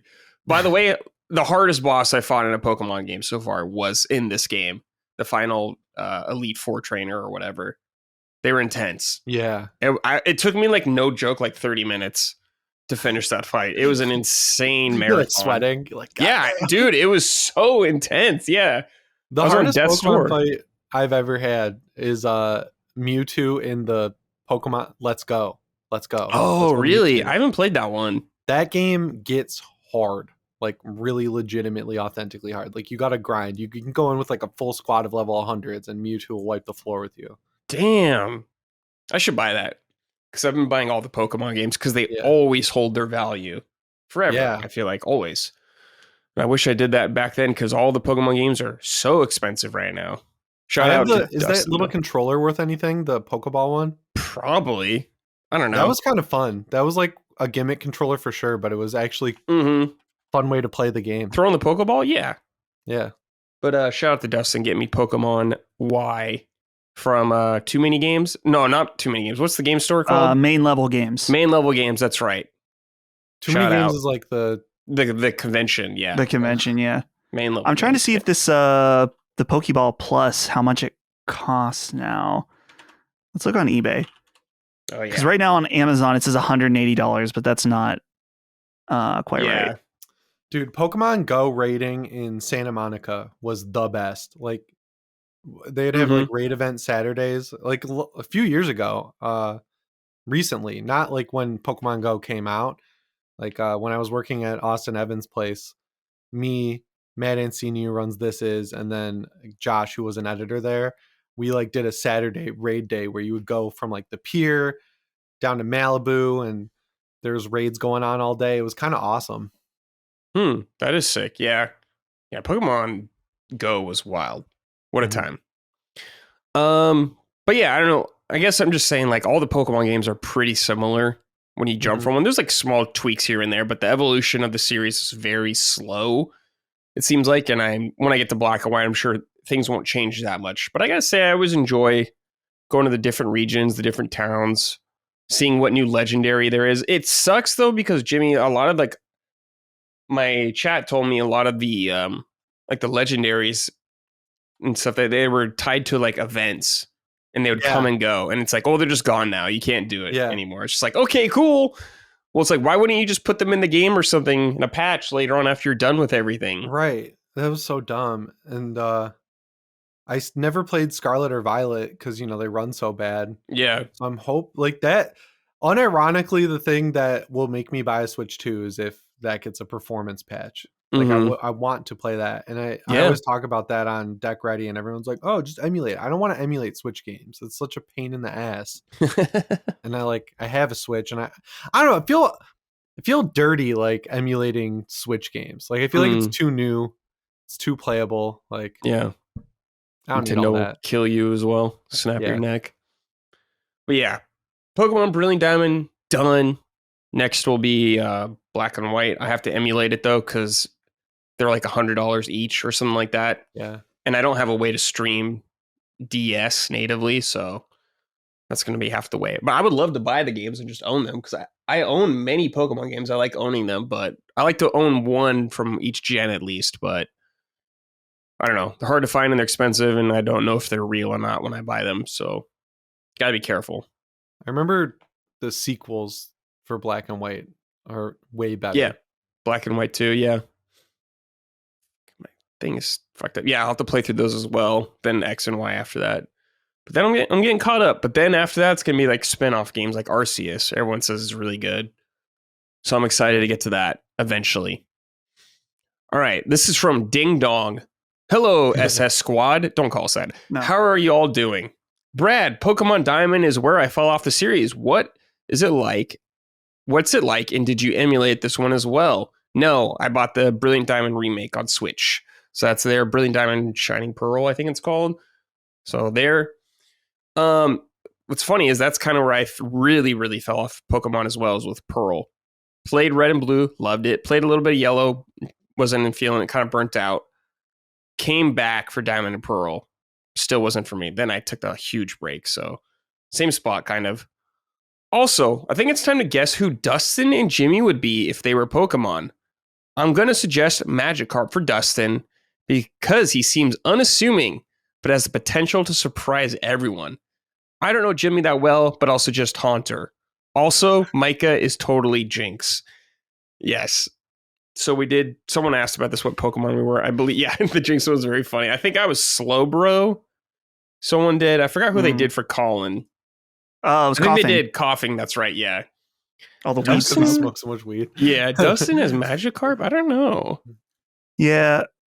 The ones that I want to pick for myself are just Pokemon I like. I don't know if it's Dustin, I just associated Charmander with you, and I don't know why. You're a little Charmander to me. Yeah. I like that. Just a little Charmander.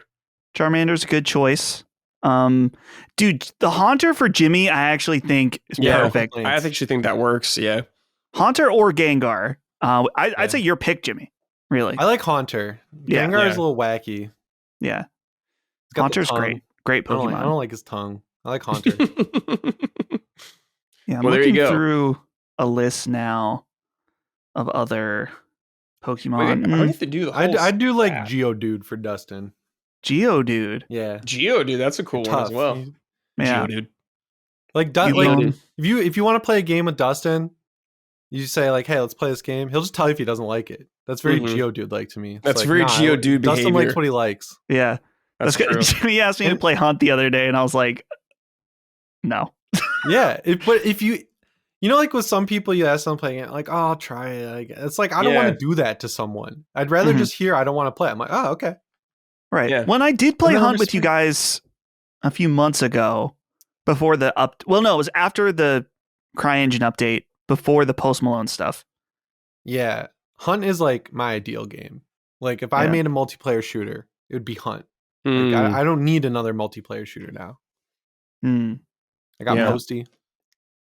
Let's figure out some of the other staff as Pokemon. Maddie. Maddie. I was going to say, because just to jump ahead, Cog, Machoke, you know? Yeah. The muscles, he's buff. Yeah. What about, Machoke, Machamp. Oh, yeah, we can do Machoke. That might be a little better. Yeah, Machoke's good. I like Machoke. Okay. What about Maddie? I just thought of Polyworld. What's the Pokemon that looks the most like Sonic? Like Hitmonchan. Raichu, maybe? Raichu? Yeah. For Maddie. What about like that Fire Bunny? That's kind of Sonic-esque. Let me see what his name is. He was from Sword and Shield, I think. Like Scorbunny? Yeah. Oh, yeah. That's a good one. He has like kind of Sonic DNA. Is Maddie like the group furry, I guess, then? Yeah, the work furry? Yeah. I guess he would be. Questionable. You know? Questionable behavior. He is the Sonic lover of the group. Him and Gene. Gene. Yeah, Gene is too. Have we come up with a Pokemon for Gene? No, we should. What are we thinking for Gene? Gene is like not Spiritomb. Xatu. Xatu? Ominous. Xatu. Ominous bird. Ominous bird. Yeah. Oh yeah, this guy, dude. I forgot about this guy. Yeah, I'm down. Yeah, I'm down for Xatu. Okay. What about? I'm only looking at the original 150 right now, so. Yeah, I know. There's a purist. It's so crazy. Like, it's like a fat. I haven't played Pokemon in a while. You know, I kind of outgrew it for a little bit, and then I came back to it. But I haven't been like into Pokemon for years. But like, I can pull those guys out. Never forget them. Yeah, I know most of the 152. I guess it would be technically. Something like my favorite Pokemon is Cyndaquil. Love that. Cyndaquil? Cyndaquil. Good pull. My favorite is Porygon. This is the canceled Pokemon, Jimmy. This is the one that got canceled. Canceled. Cyndaquil's safe. Okay, well they are related, so be careful. I don't like Typhlosion because he looks like he's wearing pants. Oh, wasn't that? That was like a yes, that was the Pokemon lore. I also thought was he like a rapist or something? Yes. Yeah. Oh. But I already like Cyndaquil. I'm not gonna nix Cyndaquil because of his dad's actions. Yeah. That's just him when he gets older, dude. He evolves into a rapist. That's his future self, yeah. Don't we all? Who are we missing? What about Ben? Ben Poliwrath. Poliwrath? Whoa, cool pick. Yeah. I gotta look at a picture of him. Dude, yeah, I'm into that. That's a good one. Yeah. I'm trying to think. There's not really a bearded Pokemon. Right. That's what I was trying to think of. I was trying to think if there's like a minor Pokemon, like not minor as in like child, like minor, I know, like mining minerals. Here, let's see. I mean, as far as mining, there's Diglett, but Ben's not Diglett and Dugtrio, but that's not really. Yeah. Ben's not a thumb. Yeah. Yeah. Maybe Sandslash. He's kind of got a beard on his back. Yeah, I'm trying to think of this pig guy right here, though. This pig guy could be. I don't know. Hold on. Let me know what you think. What's this guy's name? Here's like the fire pig. Is that from Sun and Moon? I don't know. That's my blind spot. I don't like those ones. Oh yeah, I forgot about those. Imbor. What about Imbor or Pignite? Pignite's kind of sick, actually. Now I think about, I like the Poliwrath pick because he looks like kind of like resting angry face, but he might be quite happy. Like Ben. Yeah, that's true. That's a good pull. And Lockmort. It's the most racist Pokemon. Yeah. The opposite of Jinx.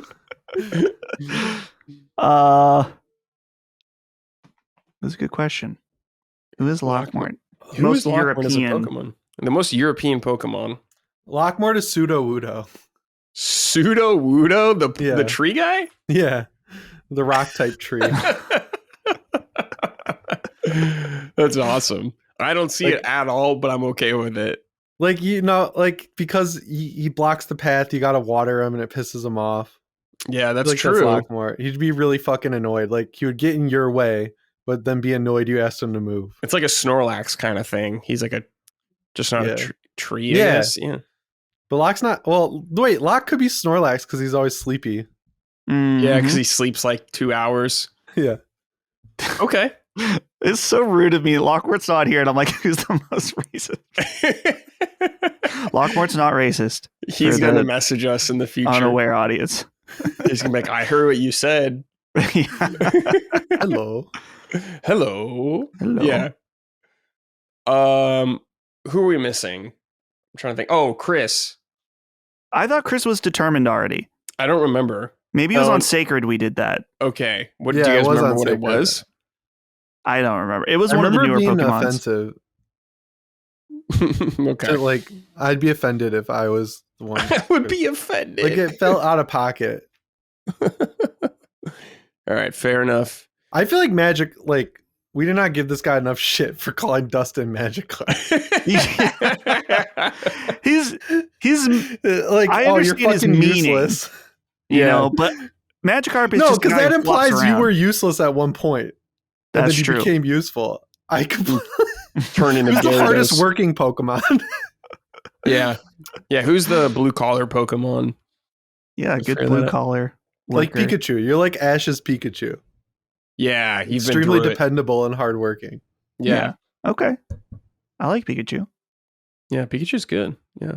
What's the face? No, you can be Lopunny since you're going to be a furry now because of freaking Final Fantasy. Yep, it's begun. I think that's it. I can't think of anything else. What about Dagon?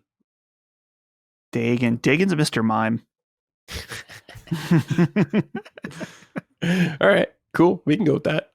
Good shit. Because he has a wife. That's true. Yeah. Ash's mom. Yeah. All right. This is from Connor. Hey guys, curious to hear Brad's thoughts on Pokemon Brilliant Diamond, but my main question is, do you guys think Nintendo's strategy on remaking old Pokemon games is sustainable? Did the poor reception of these ones affect anything? Or do you think we'll get black and white remakes in the next few years? Pokemon games are going to sell 15 million copies. They're going to sell no matter what. I feel like Nintendo can literally poop in your game case and it'd still sell 20 million copies. Yeah. Do you think part of the controversy is just like people are testy because they're waiting on the Switch 2 and they're just looking for something to be mad at with Nintendo? Maybe. I mean, Scarlet and Violet absolutely ran like I'm more mad about that than Brilliant Diamond having. Yeah, I'm more mad about that. Like, we're picking the wrong battle here. Yeah, you should be, I mean, rightfully so, shitting on Brilliant Diamond and Scarlet and Violet. Yeah. But they were ambitious. I liked their ideas. They just ran awful and looked ugly as sin. Yeah. But no, I don't think this is going to affect anything. Well, it might a little bit. Nintendo kind of, or the Pokemon Company apologized kind of about Scarlet and Violet being in such a bad state when it came out. But this is not going to stop remakes. They're definitely going to remake Black and White or X and Y. They were doing Pokemon ZA coming out or whatever. We don't know anything about it, but I'm assuming that's the same world as X and Y because of XYZA. I don't know. I haven't played them, but I'm guessing. X and Y. If they remade those, I'd be so excited. I loved those games. So we might get that. With the rollerblades? Rollerblades, wow. You get rollerblades. Oh, yeah. Whoa. I remember that. Crazy. But yeah, this will never stop. Pokemon is the biggest IP on the entire planet, so they're going to be just fine. They're going to keep bringing these games out forever. They should remake Gold and Silver again. Yeah, they did. Heart Gold and Soul Silver, yeah, and they should do it again. Yeah, fuck it. Prohibitively expensive. Yeah, because they did. Steam Deck. Yeah, they're very expensive. Because they did Red and Blue, then they did whatever, Fire Red, Leaf Green on DS. Awesome. Then they did Let's Go Eevee and Let's Go Pikachu, which are like the same as that. Yeah, just go again. Fuck it. You could remake Those Pokemon games every 10 years, easily. People will eat it up, no questions. All right, this is from Cormace. Hello, Summon Sluts. Brad, you might not be aware, but when Brilliant Diamond and Shining Pearl came out, they were criticized hugely, from the art style to the content cut from Platinum's DS version. I never got it. I can see some issues, but I actually think the chibi style is perfect for Pokemon, and I really wish they would take this style and move forward with it, or the top-down style from previous generations as they move into the future. The top-down style always gave the games far more personality and character to them. The move to full 3D scale, the move to full scale 3D / open world doesn't hit half as much. They just feel so empty with no secret routes or small towns / villages to really explore. Where do you stand on it? I think they should continue to do 3D. They should just improve it. Yeah. They should just make everything more dense and not run like trash. I think Pokemon needs to evolve. No pun intended. But because they've been so... I feel like they've just been so comfortable for so long, it feels like to me, the series. As someone who's just going through them back to back recently, it's like very small risks, it feels like, from each entry. Maybe that'll change as I continue, but right now, they need to push Pokemon forward for how big of a franchise it is and how well it does. We shouldn't really settle for mediocrity in terms of improvements between each game. Step your shit up. They can do it. They got the money. What do you think, Jimmy? Yeah. I don't know. I don't really love... I thought Arceus was like fine. It got really, really, really repetitive as it went on. And it's kind of short, so it kind of makes up for that. But I didn't really play Scarlet or Violet because I just saw how they were running. I care more about technical performance than, what they're doing with the open world stuff. But I kind of like the more reined in, rigid Pokemon games where it's just point A to point B, telling a good story, focusing on the battles. I need to be convinced with the open world. Like, they need to make a truly great open world Pokemon game where I'm okay, this is legit. But like on their dev time where, they got to have one come out every 2 years or whatever, I don't want to see like the 3D open world Pokemon game they can throw together in that time. If they're going to do that, give it the time it needs. And then these remakes can come out in between. And yeah, like the cut content from Platinum, I think that kind of stuff annoys me. I wish they included that stuff. They did that with the Alpha Sapphire and Omega Ruby really as well. Love the cut content in Platinum, so I didn't really care. But like, okay, yeah, the Sapphire one, I was like, damn, because Emerald had legit good stuff after like the end game, and Fire Red and Leaf Green had excellent like post game content. By the time I beat Diamond, I was kind of done with it. I wasn't trying to like, spend more time in it. So yeah. Totally. Yeah, I think it would be a good idea is kind of how they do with Zelda is they do the top-down Zeldas and they do the big 3D Zeldas. You can do that with Pokemon, the more small scale or traditional style, I suppose, like you were saying, Jimmy, but also get ambitious with some other titles. Yeah, like I feel like they had a good cadence with the Arceus series being its own open world little thing, and then they just kind of used that, like how Midnight Club would be how they built out the driving mechanics for Grand Theft Auto. It felt like that's what they did with Arceus to Scarlet. And I'm like, I don't know. I got to be convinced. Yeah, absolutely. I think if Scarlet and Violet ran good, it would have gotten a lot more praise. Like people would be talking a lot more about the gameplay stuff they did instead of just the technical, which is a shame. But the game deserves it. I'm kind of being a hypocrite because Sword and Shield were kind of like the perfect halfway point between old style and new style. And I got pretty frustrated with those games by then. Like they just kept going and going and going. So I don't know what I want. I feel like I just needed to put Pokemon down for a little bit and then come back to it. Important to do that for sure. Okay, Jimmy, let's stick with you because we're going to talk about Grand Theft Auto 5. Yes. This game that refuses to die. Talk to me. Yeah. Okay. So the reason I started playing this game again was because I am really into racing games and there's not a lot of them coming out right now. Like there are a few coming out soon, but there's not a lot going on. And this YouTuber I watch, Black Panther or something, he does a lot of racing stuff in GTA Online, and I didn't realize this, but they do make facsimile cars for like new stuff. So like when the Hellcat comes out, they put the Hellcat in GTA Online, and I'm like, is there a really good racing in there? And it turns out there is. So I re-download GTA with the intention of playing the online on PC. Then I do some research and I find out that it's like non-functional. Like they basically don't update it anymore because it's so ridden with hackers. So I was like, oh, this game got a PS5 Pro patch. I download it there and I'm like fully invested. But it's just I didn't engage with the story content as much when it came out. I kind of mainlined the story. So I've been playing the story mode on my Steam Deck at night. And I feel like I'm glad I waited to engage with the side stuff because I feel like I'm mature enough to really appreciate it now. Like it is a really deep game. And when Red Dead Redemption 2 came out, I kind of felt like GTA didn't have as much side stuff, but there is a ton of side stuff to engage with, like buying garages, buying businesses, doing like hunting quests and everything. And it's just a really good, well-crafted open world. And, you know, around the winter when it's snowy, I'm like, man, when I was in LA, like all winter long, I would just go walk on Malibu Beach every day. And I want that kind of nostalgic feeling. So it's a cool little kind of the greatest hits map of LA. Like you can skip, like if you want to go out to the desert, you don't got to drive through downtown. You know, you can just go right from downtown to like the Chino Pomona area. So I can find all these places that I used to hang out and just have fun with it. But GTA Online, I am fully addicted to now. I got my drug business going.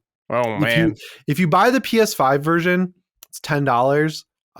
You get a head start in GTA Online where it gives you $4 million and makes you spend it at the beginning. You can pick between like a nightclub, biker gang, gun runners, or just being a general business guy, I think, or like a real estate mogul. So I did gun runner.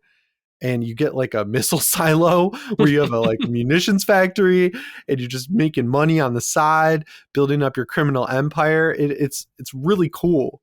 And I kind of see the MMO vision.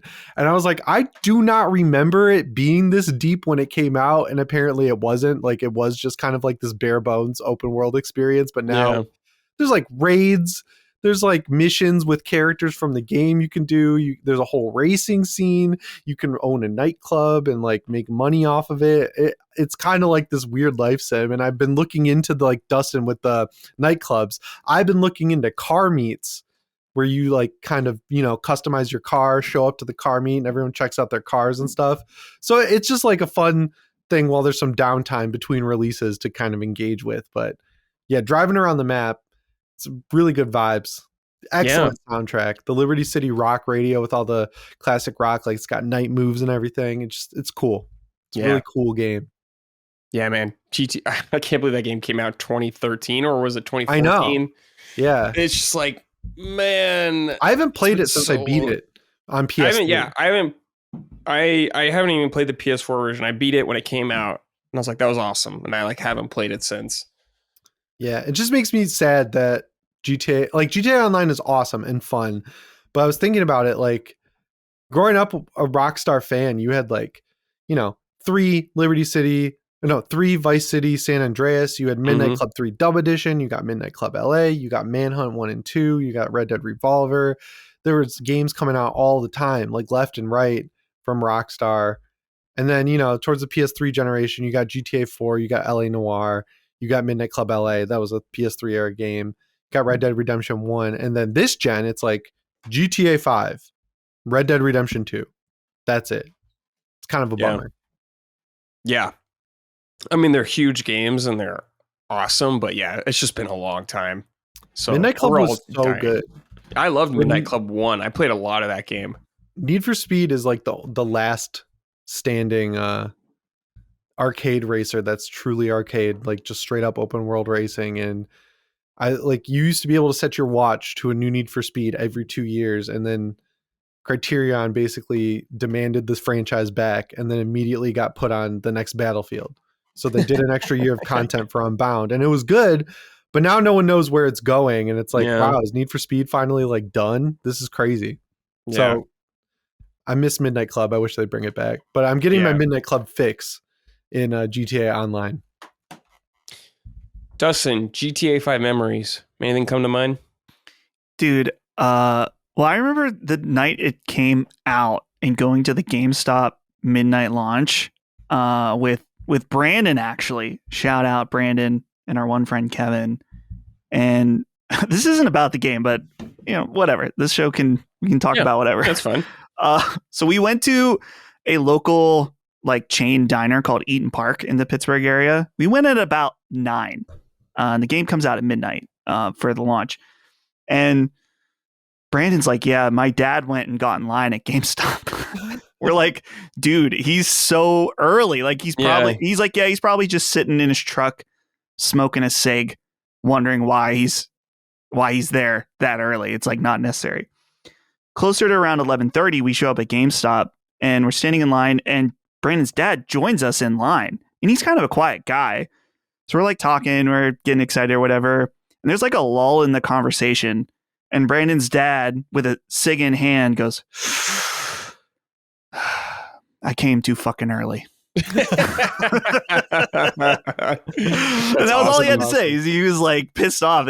But what's funny about that is that Brandon's dad has more game time than probably all of us in GTA combined. Wow. He is hardcore into GTA Online. I think he's kind of moved on now that he's waiting for 6. But yeah, Brandon's dad, shout out to him. Cool. But yeah, as far as the game itself, I remember thinking the campaign was really good. I always messed around in GTA Online, but the most that I checked it out was on Xbox 360, and it was just so cumbersome with the loading. Yeah, it was confusing. I remember it being terrible, on PS3. It didn't work. That's what I played when it first came out, and I was like, this sucks. It's really good on PS5 Pro. Yeah. Oh yeah. I've always been curious about checking it out on modern, on either on PS5 or I think I own it on PC. The first person mode is really compelling in Rockstar games. I didn't play all of Red Dead 2 in first person, but I would often switch into first person mode when I'm at a scenic moment or whatever. So it would be fun to hop back in, especially before GTA 6 to check it out for a little bit. Maybe we should do that some night, is that we play the boys hop in to GTA Online and run some different game modes and stuff. It'd be fun. Yeah. PS5 version is where it's at. I logged into a server, a random server on the PC version, and there it was the Inception map. The town. Oh, it was modded and shit, hacked. Every server is modded on PC, and you can't do you don't get the Criminal Empire bonus, and it's worth starting with that because then you just get $2 million. You can go spend on a car and guns and everything. Yeah, that's good. I drive in first person because it's just so scenic. Yeah. And it is cool. I had no idea what LA was like when I was in college when that game came out. It was such a foreign concept to me that was a real place. And now that I live there and I know the whole layout of the city, because I hear about people who live there all the time that if they live in Burbank, they don't go to Thousand Oaks, they don't go to Porter Ranch or Woodland Hills. But when I lived there with my wife, we went everywhere. We were driving all over the state all the time. So it's I have a memory for every part of the map, and it's just really fun to drive around it and be oh, I know what that is. That's cool. Let's see here. This is from Robert. Hey guys, hope you're all having a wonderful new year. I see Jimmy is playing GTA 5, and recently I jumped back into it as well. Completed the story again and got some friends together to start a new character in GTA Online, and it's been a blast so far. Rockstar are really just a tier above everyone else in my even Naughty Dog. The PS5 port is also awesome and uses basically every DualSense feature and runs at a locked 60. One of my favorite parts of the game, though, has to be the radio stations, specifically the talk radio. JB Smooth Show, Chakra Attack, and Danny McBride's show Beyond Intimidation on the talk radio shows have really stalled many a heist. We drive so slowly to missions in order to hear the entire segment. The writing and the humor is top notch, and I hope they can keep it up without Laszlo in the Hauser's hands in GTA 6. Jimmy, what has been your favorite part while you've been playing?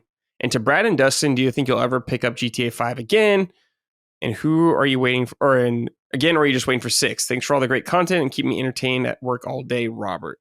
Yeah, we were talking about maybe jumping in a little bit. But yeah, I guess, Jimmy, is there, apart from the campaign or anything you can think of that was your absolute favorite?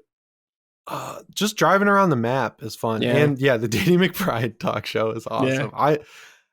I don't know. I don't ever talk about it with you guys because you guys aren't like huge Danny McBride fans, are you? Like, I think he's funny. I just don't know. Have you seen Eastbound and Down? Yeah, I've seen some of it. Yeah. That's like my like real life friend group. That is like 90% of our quotes is from that show. It's just like, he's so fucking funny to me. So I didn't know that he had a talk show in it until I picked it up last week. And I was like, oh my God, this is amazing. It's so funny. But yeah, just driving around the map. It's just really, really good handling in that game.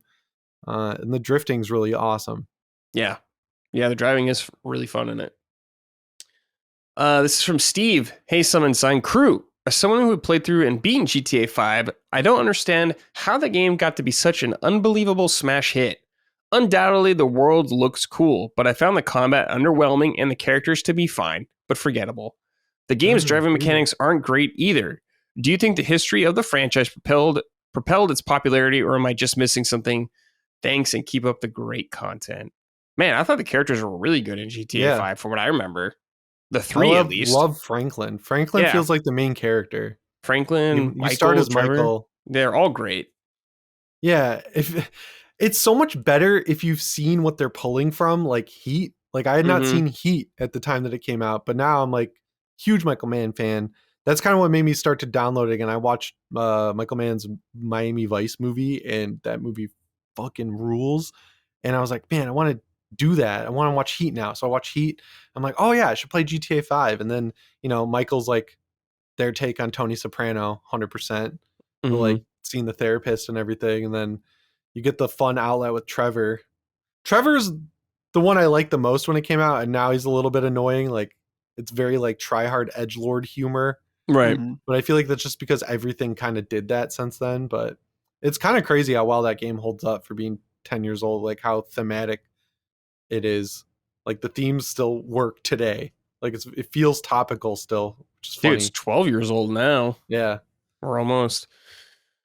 What do you think about this, Dustin? Do you think the history of the franchise is propelled by its popularity? Is it propelled by its popularity? I'd say to an extent. That's why people bought it. Probably. That's why the name goes a long way, but that's not what the only thing keeping people there. Yeah, I think that a popularity like that has to be backed up by something good, because if a lot of people played it and told people to buy it, or how about this? If it was name alone and then GTA 5 came out and it sucked, it would be dead. So clearly there's a mass appeal to the game, and has for decades now. So, yeah, wouldn't like Chinatown Wars sell well if it was just name alone, right? Like that game did not. Oh yeah, the DS one. Yeah, which is really good. Yeah, I played it on PSP. Yeah, they ported it. Right, that's right. Brad, I'm seeing you can get a GTA Online for PS5 for $10. Yeah, that's what I got. Yeah, just the online mode, and it comes. I already own it too. Oh well, there's a $20 version that comes with the campaign. Yeah. Oh, you can get that. I bought it on sale. It was on sale for 10. Oh, okay. Yeah, it's 20 right now. I think if you have if you had the PS4 version, Dustin, you can upgrade it to PS5. Oh, okay. What happened because I own the PS4 version. Yeah, I don't have that. Yeah, I have the PS5 version already, I believe. So, yeah, I'm down anytime. Dude, I need to dip my toes in that campaign again. It's just been so long since I've played GTA. That game runs so good on Steam Deck. Like this this episode, like Kingdom Come, you set it to medium, 1280p or 1080 or 800p, you're good to go. This game you can run it maxed out 800p and get like 50 to 60, but I just locked it at 40 and it's never dropped a single frame. That's kind of impressive. Damn. Cool. Yeah, shout out GTA. Hopefully you come out this year, GTA 6. Yeah, I kind of want to go back and play the PS2 ones because I wasn't allowed to have them, so I had to play them at friends' houses. So I never really beat them. I would just get a tank. Oh yeah, the tank code, absolutely. Dude, those 3 games on PS2 were so fun. Wow. Okay, guys. Oh no, what were you saying? Now that the collection is finished. Much more improved. Yeah, I tried it out. I tried Vice City. It is really good. Okay, nice. All right, guys, we're going to end the show with some questions from the audience, as we always do. First one is from Brandon Tyler, or just write in the journal. What are your Mount Rushmore of favorite video game IPs from when you were a child, say as a young teenager, and right now as an adult? I'm curious if any of them are the same. Dustin, can you think of how to line this up? Okay, so we'll just say character / IP, because I'm imagining like a progression. Like when I was a little kid playing PS1, it has to be Tomba, right? Is the first head. Yeah. Then Sora, dude. Sora from Kingdom Hearts. Yep. After that, then Master Chief. Oh, the Chief. Master Chief is the third head. And let's see the fourth head of that's a hard one because I just feel like when I was a kid, I was like so focused on just certain IPs. And I played a bunch of games, but so picking one for now, I don't know. I don't know who the fourth head is. It's just Hidetaka Miyazaki's head. Yeah. Okay. You're like the Souls guy. Yeah. We'll do just the Souls guy. That's or the Bloodborne Hunter. Yeah. Okay. We'll put Bloodborne Hunter representing From Software. So that's my 4. Yeah. That's great. For me, definitely as a kid, it was Zelda was on there. Final Fantasy, so Cloud would be on there, I guess. And as a kid, I think that would be it. But as I got older, I was a teenager when Kingdom Hearts came out, so I'd put Sora on there as well, Dustin. Hell yeah. Absolutely. Nowadays, dude, I think you gotta put some sort. I don't know, put Solaire on there. I don't know, something like that. Yeah. Or the Hunter. It's gotta be something like that off the top of my head. I can't think really. What about you though, Jimmy? Need for Speed Underground 2. So what car would you put on there? Like a Supra? I'll put the Best Buy. I thought it was so sick that you could see Best Buys in that game. And that's true. In the parking lot. So the Best Buy store from Need for Speed Underground 2. Nice. Leon for sure. Oh, Resident Evil. Yeah, Leon is so good. Yeah. Easy. We'll do Super Mario World Mario with the cape. Yeah. And Crash Bandicoot. That's my childhood right there. Yeah. The little free life head from Crash Bandicoot. Oh yeah, I definitely should have Mario as a kid. Specifically the life sign, because I went to my aunt's house to play it, and she was like a younger aunt, and she had a PS1. She's like, check this game out, playing Crash Bandicoot. And then she's trying to explain to me that when you get 100 fruits, you get a free life. And she was like, it's like they give you the fuzzy head. And I was like, how do they get it to you? Do they like mail it to you? I think about that like once a month, like why I was too stupid to understand that she wasn't. I was 5, but like I literally went to their house for Christmas and she brought it up and I was like, damn, you still remember that? That's funny, dude. Yeah, those are my boys. Yeah, those are good. Master Chief would probably be up there too if I had 5 spots. Yeah. All right, cool. This is from Jonathan DeCara. What's up, SS Crew? Don't call us that. This is for Jimmy, but definitely curious if anyone else would like to chime in as well. What horror games are you most looking forward to in 2025? I gotta say, Dying Light, The Beast, and Tormented Souls are my top picks, but hopefully some other stuff will surprise me as well. Yeah, those are my 2. Tormented Souls 2. Tormented Souls 2. I don't know how many like horror games we know about right now. Yeah, Dying Light, The Beast. I'm really excited. That's not really a horror game though. If it's like the other ones. Well, you get zombie powers. Yeah, that's true. I guess. Yeah, I guess you can count that as horror. Sure. It's close enough. Yeah. Resident Evil 9. Let's go. Come on. Hopefully it comes out, dude. Please, Resident Evil 9. Please, Resident Evil 9. There's just not a lot to look forward to this year so far. I'm glad that we're kind of moving past the era of the Unity engine walking sims. I'm so sick of those. I'm glad we're getting combat back in horror games. Mm-hmm. The one I always bring up, the Resident Evil like top-down camera style inspired one. I won't bring it up again, but I forgot what it's called. But it's supposedly 2025. Okay. Yeah, hopefully we get some more announced. I feel like horror games get announced like pretty soon before they come out. Yeah. So I'm excited for horror games to be announced in 2025. Me too, dude. Like I like Tormented Souls 1. Rough in some areas. It needs work. But 2 has potential. Game. Yeah. It has potential. Definitely. They're moving to real game. Yeah. A mobile game.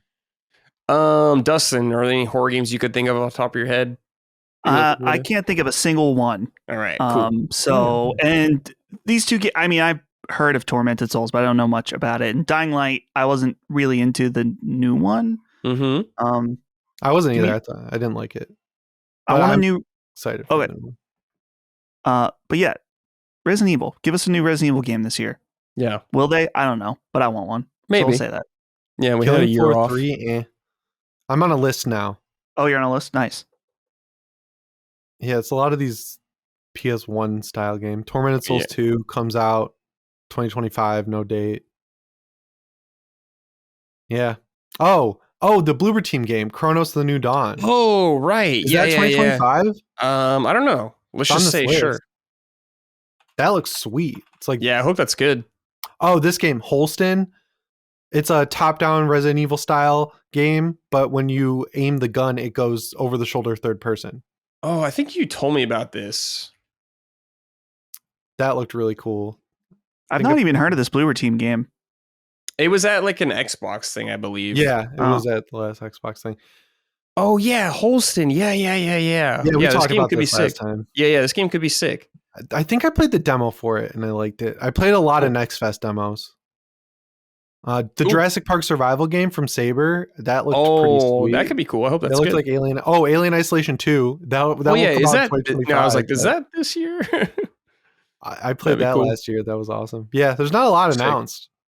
Yeah, we're just getting started in the year. But yeah, Jimmy will definitely keep his eye open for you guys. Yeah, I'll come back in a month or two and hopefully we'll have some updates. All right, this is from Jay McGraw. Howdy, Brad and the Summon crew. Have you ever had a game that you bought and were excited to try and play, but for some reason or another, never really got very far into it? I excitedly bought Elden Ring nearly 8 months ago when I saw it on sale and still haven't put more than a couple hours into it. Something about not understanding the build/stats and where to go has me in option paralysis. Plus, the only 1 or 2 items I did get, I have no idea what they do.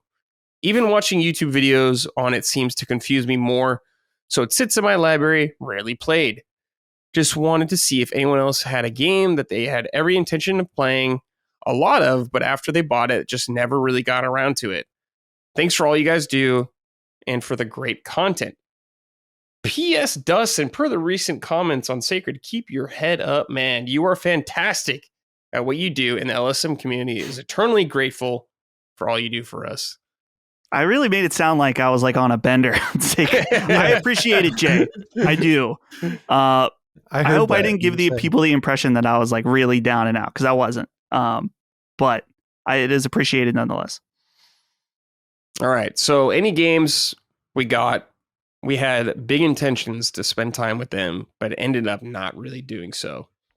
I have one. Yeah. From last year, Black Myth Wukong. Oh, yeah. Started it. Let me actually see what my Steam playtime is on it, because I got to the second area and even beat a few bosses there. And I was like, I understand what this game is doing, and there's some parts of it that I like, but overall I'm just I'm good, you know? I see what people like about it. I have 10 hours into it. So it was enough for me to know, like, yeah, this is good, but it's just not something I think I'm into. That's kind of what happened to me with that game. I think I played 11 or maybe 12 hours of it, and I was just like, it's not really for me right now. Mine is Alien Isolation. I bought it the day it came out. I was so excited. Never put it in my PS4. Not once. Wow. Never had the urge to play it.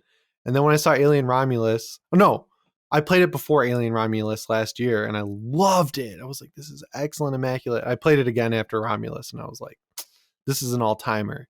And then they announced the sequel, so I was very excited. But yeah, it took me a long time to get to it. I don't know why. And I kept my PS4 copy forever. For me, I bought Xenoblade 3 on Switch, and I never put it in my Switch once, never played it. So that's just still sitting there. One day, hopefully, I'll play it. I'm trying to I like Indiana Jones is like this to me. I played 3 hours of Indiana Jones and I liked it.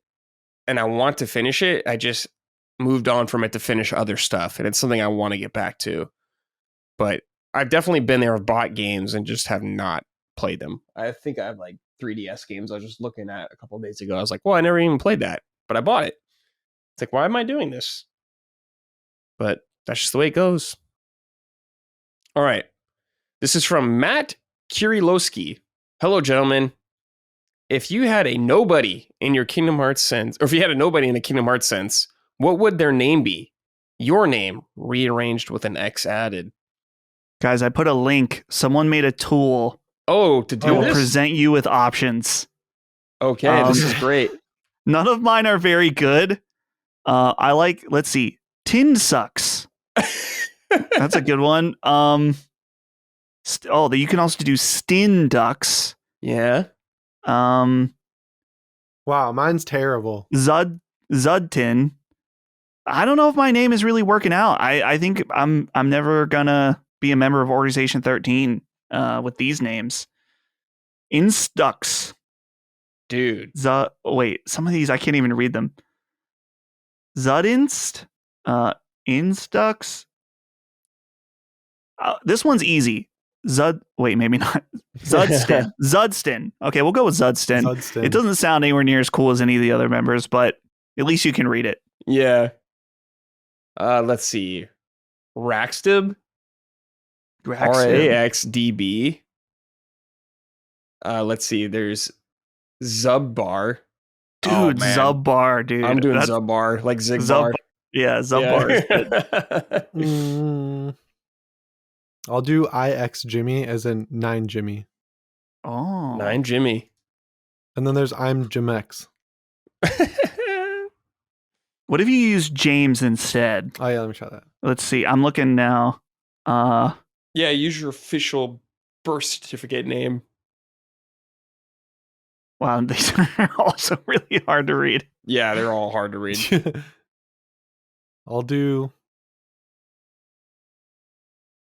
XMJ. XMJ. XMJ. XMJ. There you go. There you I already forgot mine. Yeah, I forgot what you said. Zubbar. That's me. Zubbar. Yours is the best. Zubbar. I'm already Zubbar. All right. This is from the Uncharted Wolf. Final question. We're writing. Hey, boys. I've been flipping through a bunch of random games on my Wii, feeling a lot of nostalgia going back to my first Nintendo console. If you had to, what console would you like to go back and experience most of the catalog for? Thanks for all you do. I sometimes think about if I could experience a console's library as an adult instead of as a kid. Mm-hmm. I think about PlayStation 1 in particular, that the console is an RPG powerhouse. Machine. Yeah. And I was 6-7 years old playing that console. And so RPGs for me was Pokemon for the most part. And so I think imagine playing Final Fantasy VII or Tactics or 8 and 9, whatever, playing these games in the context of being adult. So that's the one if I could go back and experience instead of, and don't get me wrong, the experience of being a kid with a PlayStation 1 is also awesome. Playing Crash Bandicoot, Spyro, Rayman, there's so much good stuff. But some of those RPGs, I feel like I can play them now and enjoy them, and I have many times, but it's with the context of it being an old game. It would be cool to know how it felt to play Final Fantasy VII when it was new, and it's like, wow, we've never seen anything like this before. I lived it. It was tight. Good old man Brad. That's right. Lived it. I've been around the block. I was 10. PS3 from the beginning, because I got in kind of late. Not really late. Like right when Uncharted 2 came out is when I got my PS3. So I had a few games when I got it, and I was like, wow, I've been missing a lot. So I just would like to I would like to erase the time I had with the 360, because I played Halo 3. Then it's just like darkness. Yeah. So I wish I could just go back and just get a PS3. Because I worked my ass off for that 360, man. Like, I mowed so many lawns, could only afford one without a hard drive. I'm like, I can't even fucking save. Yeah. What? Why is this sold this way? And then I had to beg my dad to go get me a memory card so I could save my Halo progress. Memory cards, man. Stupid. That was just something to explain to parents what that does and why you need it. Let's see. I would go back and experience the Sega Saturn because I have like no history with that console. There's some games on there I would like to try, like Panzer Dragoon and all that kind of stuff, Saga. So I'd love to play all those Saturn games. I missed that console like completely. I didn't know anyone that had it. It just kind of came and went, it felt like, because PlayStation came out and just dominated. So I would love to play the Sega Saturn. I got to play some of the Dreamcast when it came out. I didn't own one, but a couple of my friends had one. That was a really fun time, but there's still a lot of games on there I haven't played yet that I would like to. So probably those two, I would say. Okay, boys. That's it. Another episode in the books. We're done. Ooh. Jimmy, Dustin, thank you, boys, for joining me. Greatly appreciate it. Jimmy, once again, if people want to find you and your new YouTube channel, where should they go? YouTube.com/@real ones with 3 E's. There you go. Check out that stuff. Good Jimmy stuff on there. Dustin, anything you want to plug that you got coming up or anything like that? Nothing to plug, but this weekend I'm seeing the Final Fantasy VII Rebirth Orchestra. Ooh, excited for that. Yes. The following week, I think it's the following week, the One Piece Orchestra in Pittsburgh. Nice, dude. So, is Holly going with you? Holly is going to the One Piece one. Yeah, hell yeah. And the Rebirth one is for the boys, like nice. Me and Ben, and our friend Matt and Phil. We're all going out. Cool. So, but yeah, the One Piece one I'm very excited about. Yeah, that's gonna be sick. Are you gonna dress up? No. I'll wear my Gear 5 shirt. Yeah. But I never know with like a gaming orchestra, it's like, do you wear a gamer shirt? People or do you wear a suit? I don't know. People Orchestra? I would dress nice dress up. Orchestra. I dressed up for the Kingdom Hearts Orchestra, and I wasn't the only one dressed up, but I was in the minority. But this is Kingdom Hearts fans we're talking about, so go to a nice dinner before, dressed to impress. Mm-hmm. Yeah. You need like a little pin or something, I guess, on your suit. If you can have one, whatever you got. But that sounds awesome. I'm jealous. Good stuff, man. I wonder what songs. I hope they play a lot of the intros. I guess they'll play course music from the show. Bum bum bum bum bum bum bum. Yeah. Oh yeah. I'm excited about that. That's gonna be there for sure. Hell yeah. Cool. All right, boys. Let's get the hell out of here. Thank you everybody for listening and watching. I greatly appreciate it. Once again, thank you to my guests for joining me. And we'll see you next episode. Take care and goodbye.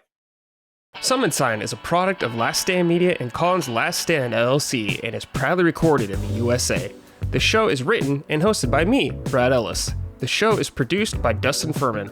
All of Last Stand's theme music is by Ramon Narvaez. Summon Sign, along with the rest of Last Stand's media shows, are fan-funded on Patreon at patreon.com/laststandmedia. The following names are at the producer level on Patreon, our highest tier, and we are grateful for your kind contribution and generosity to our independent endeavor. Thank you.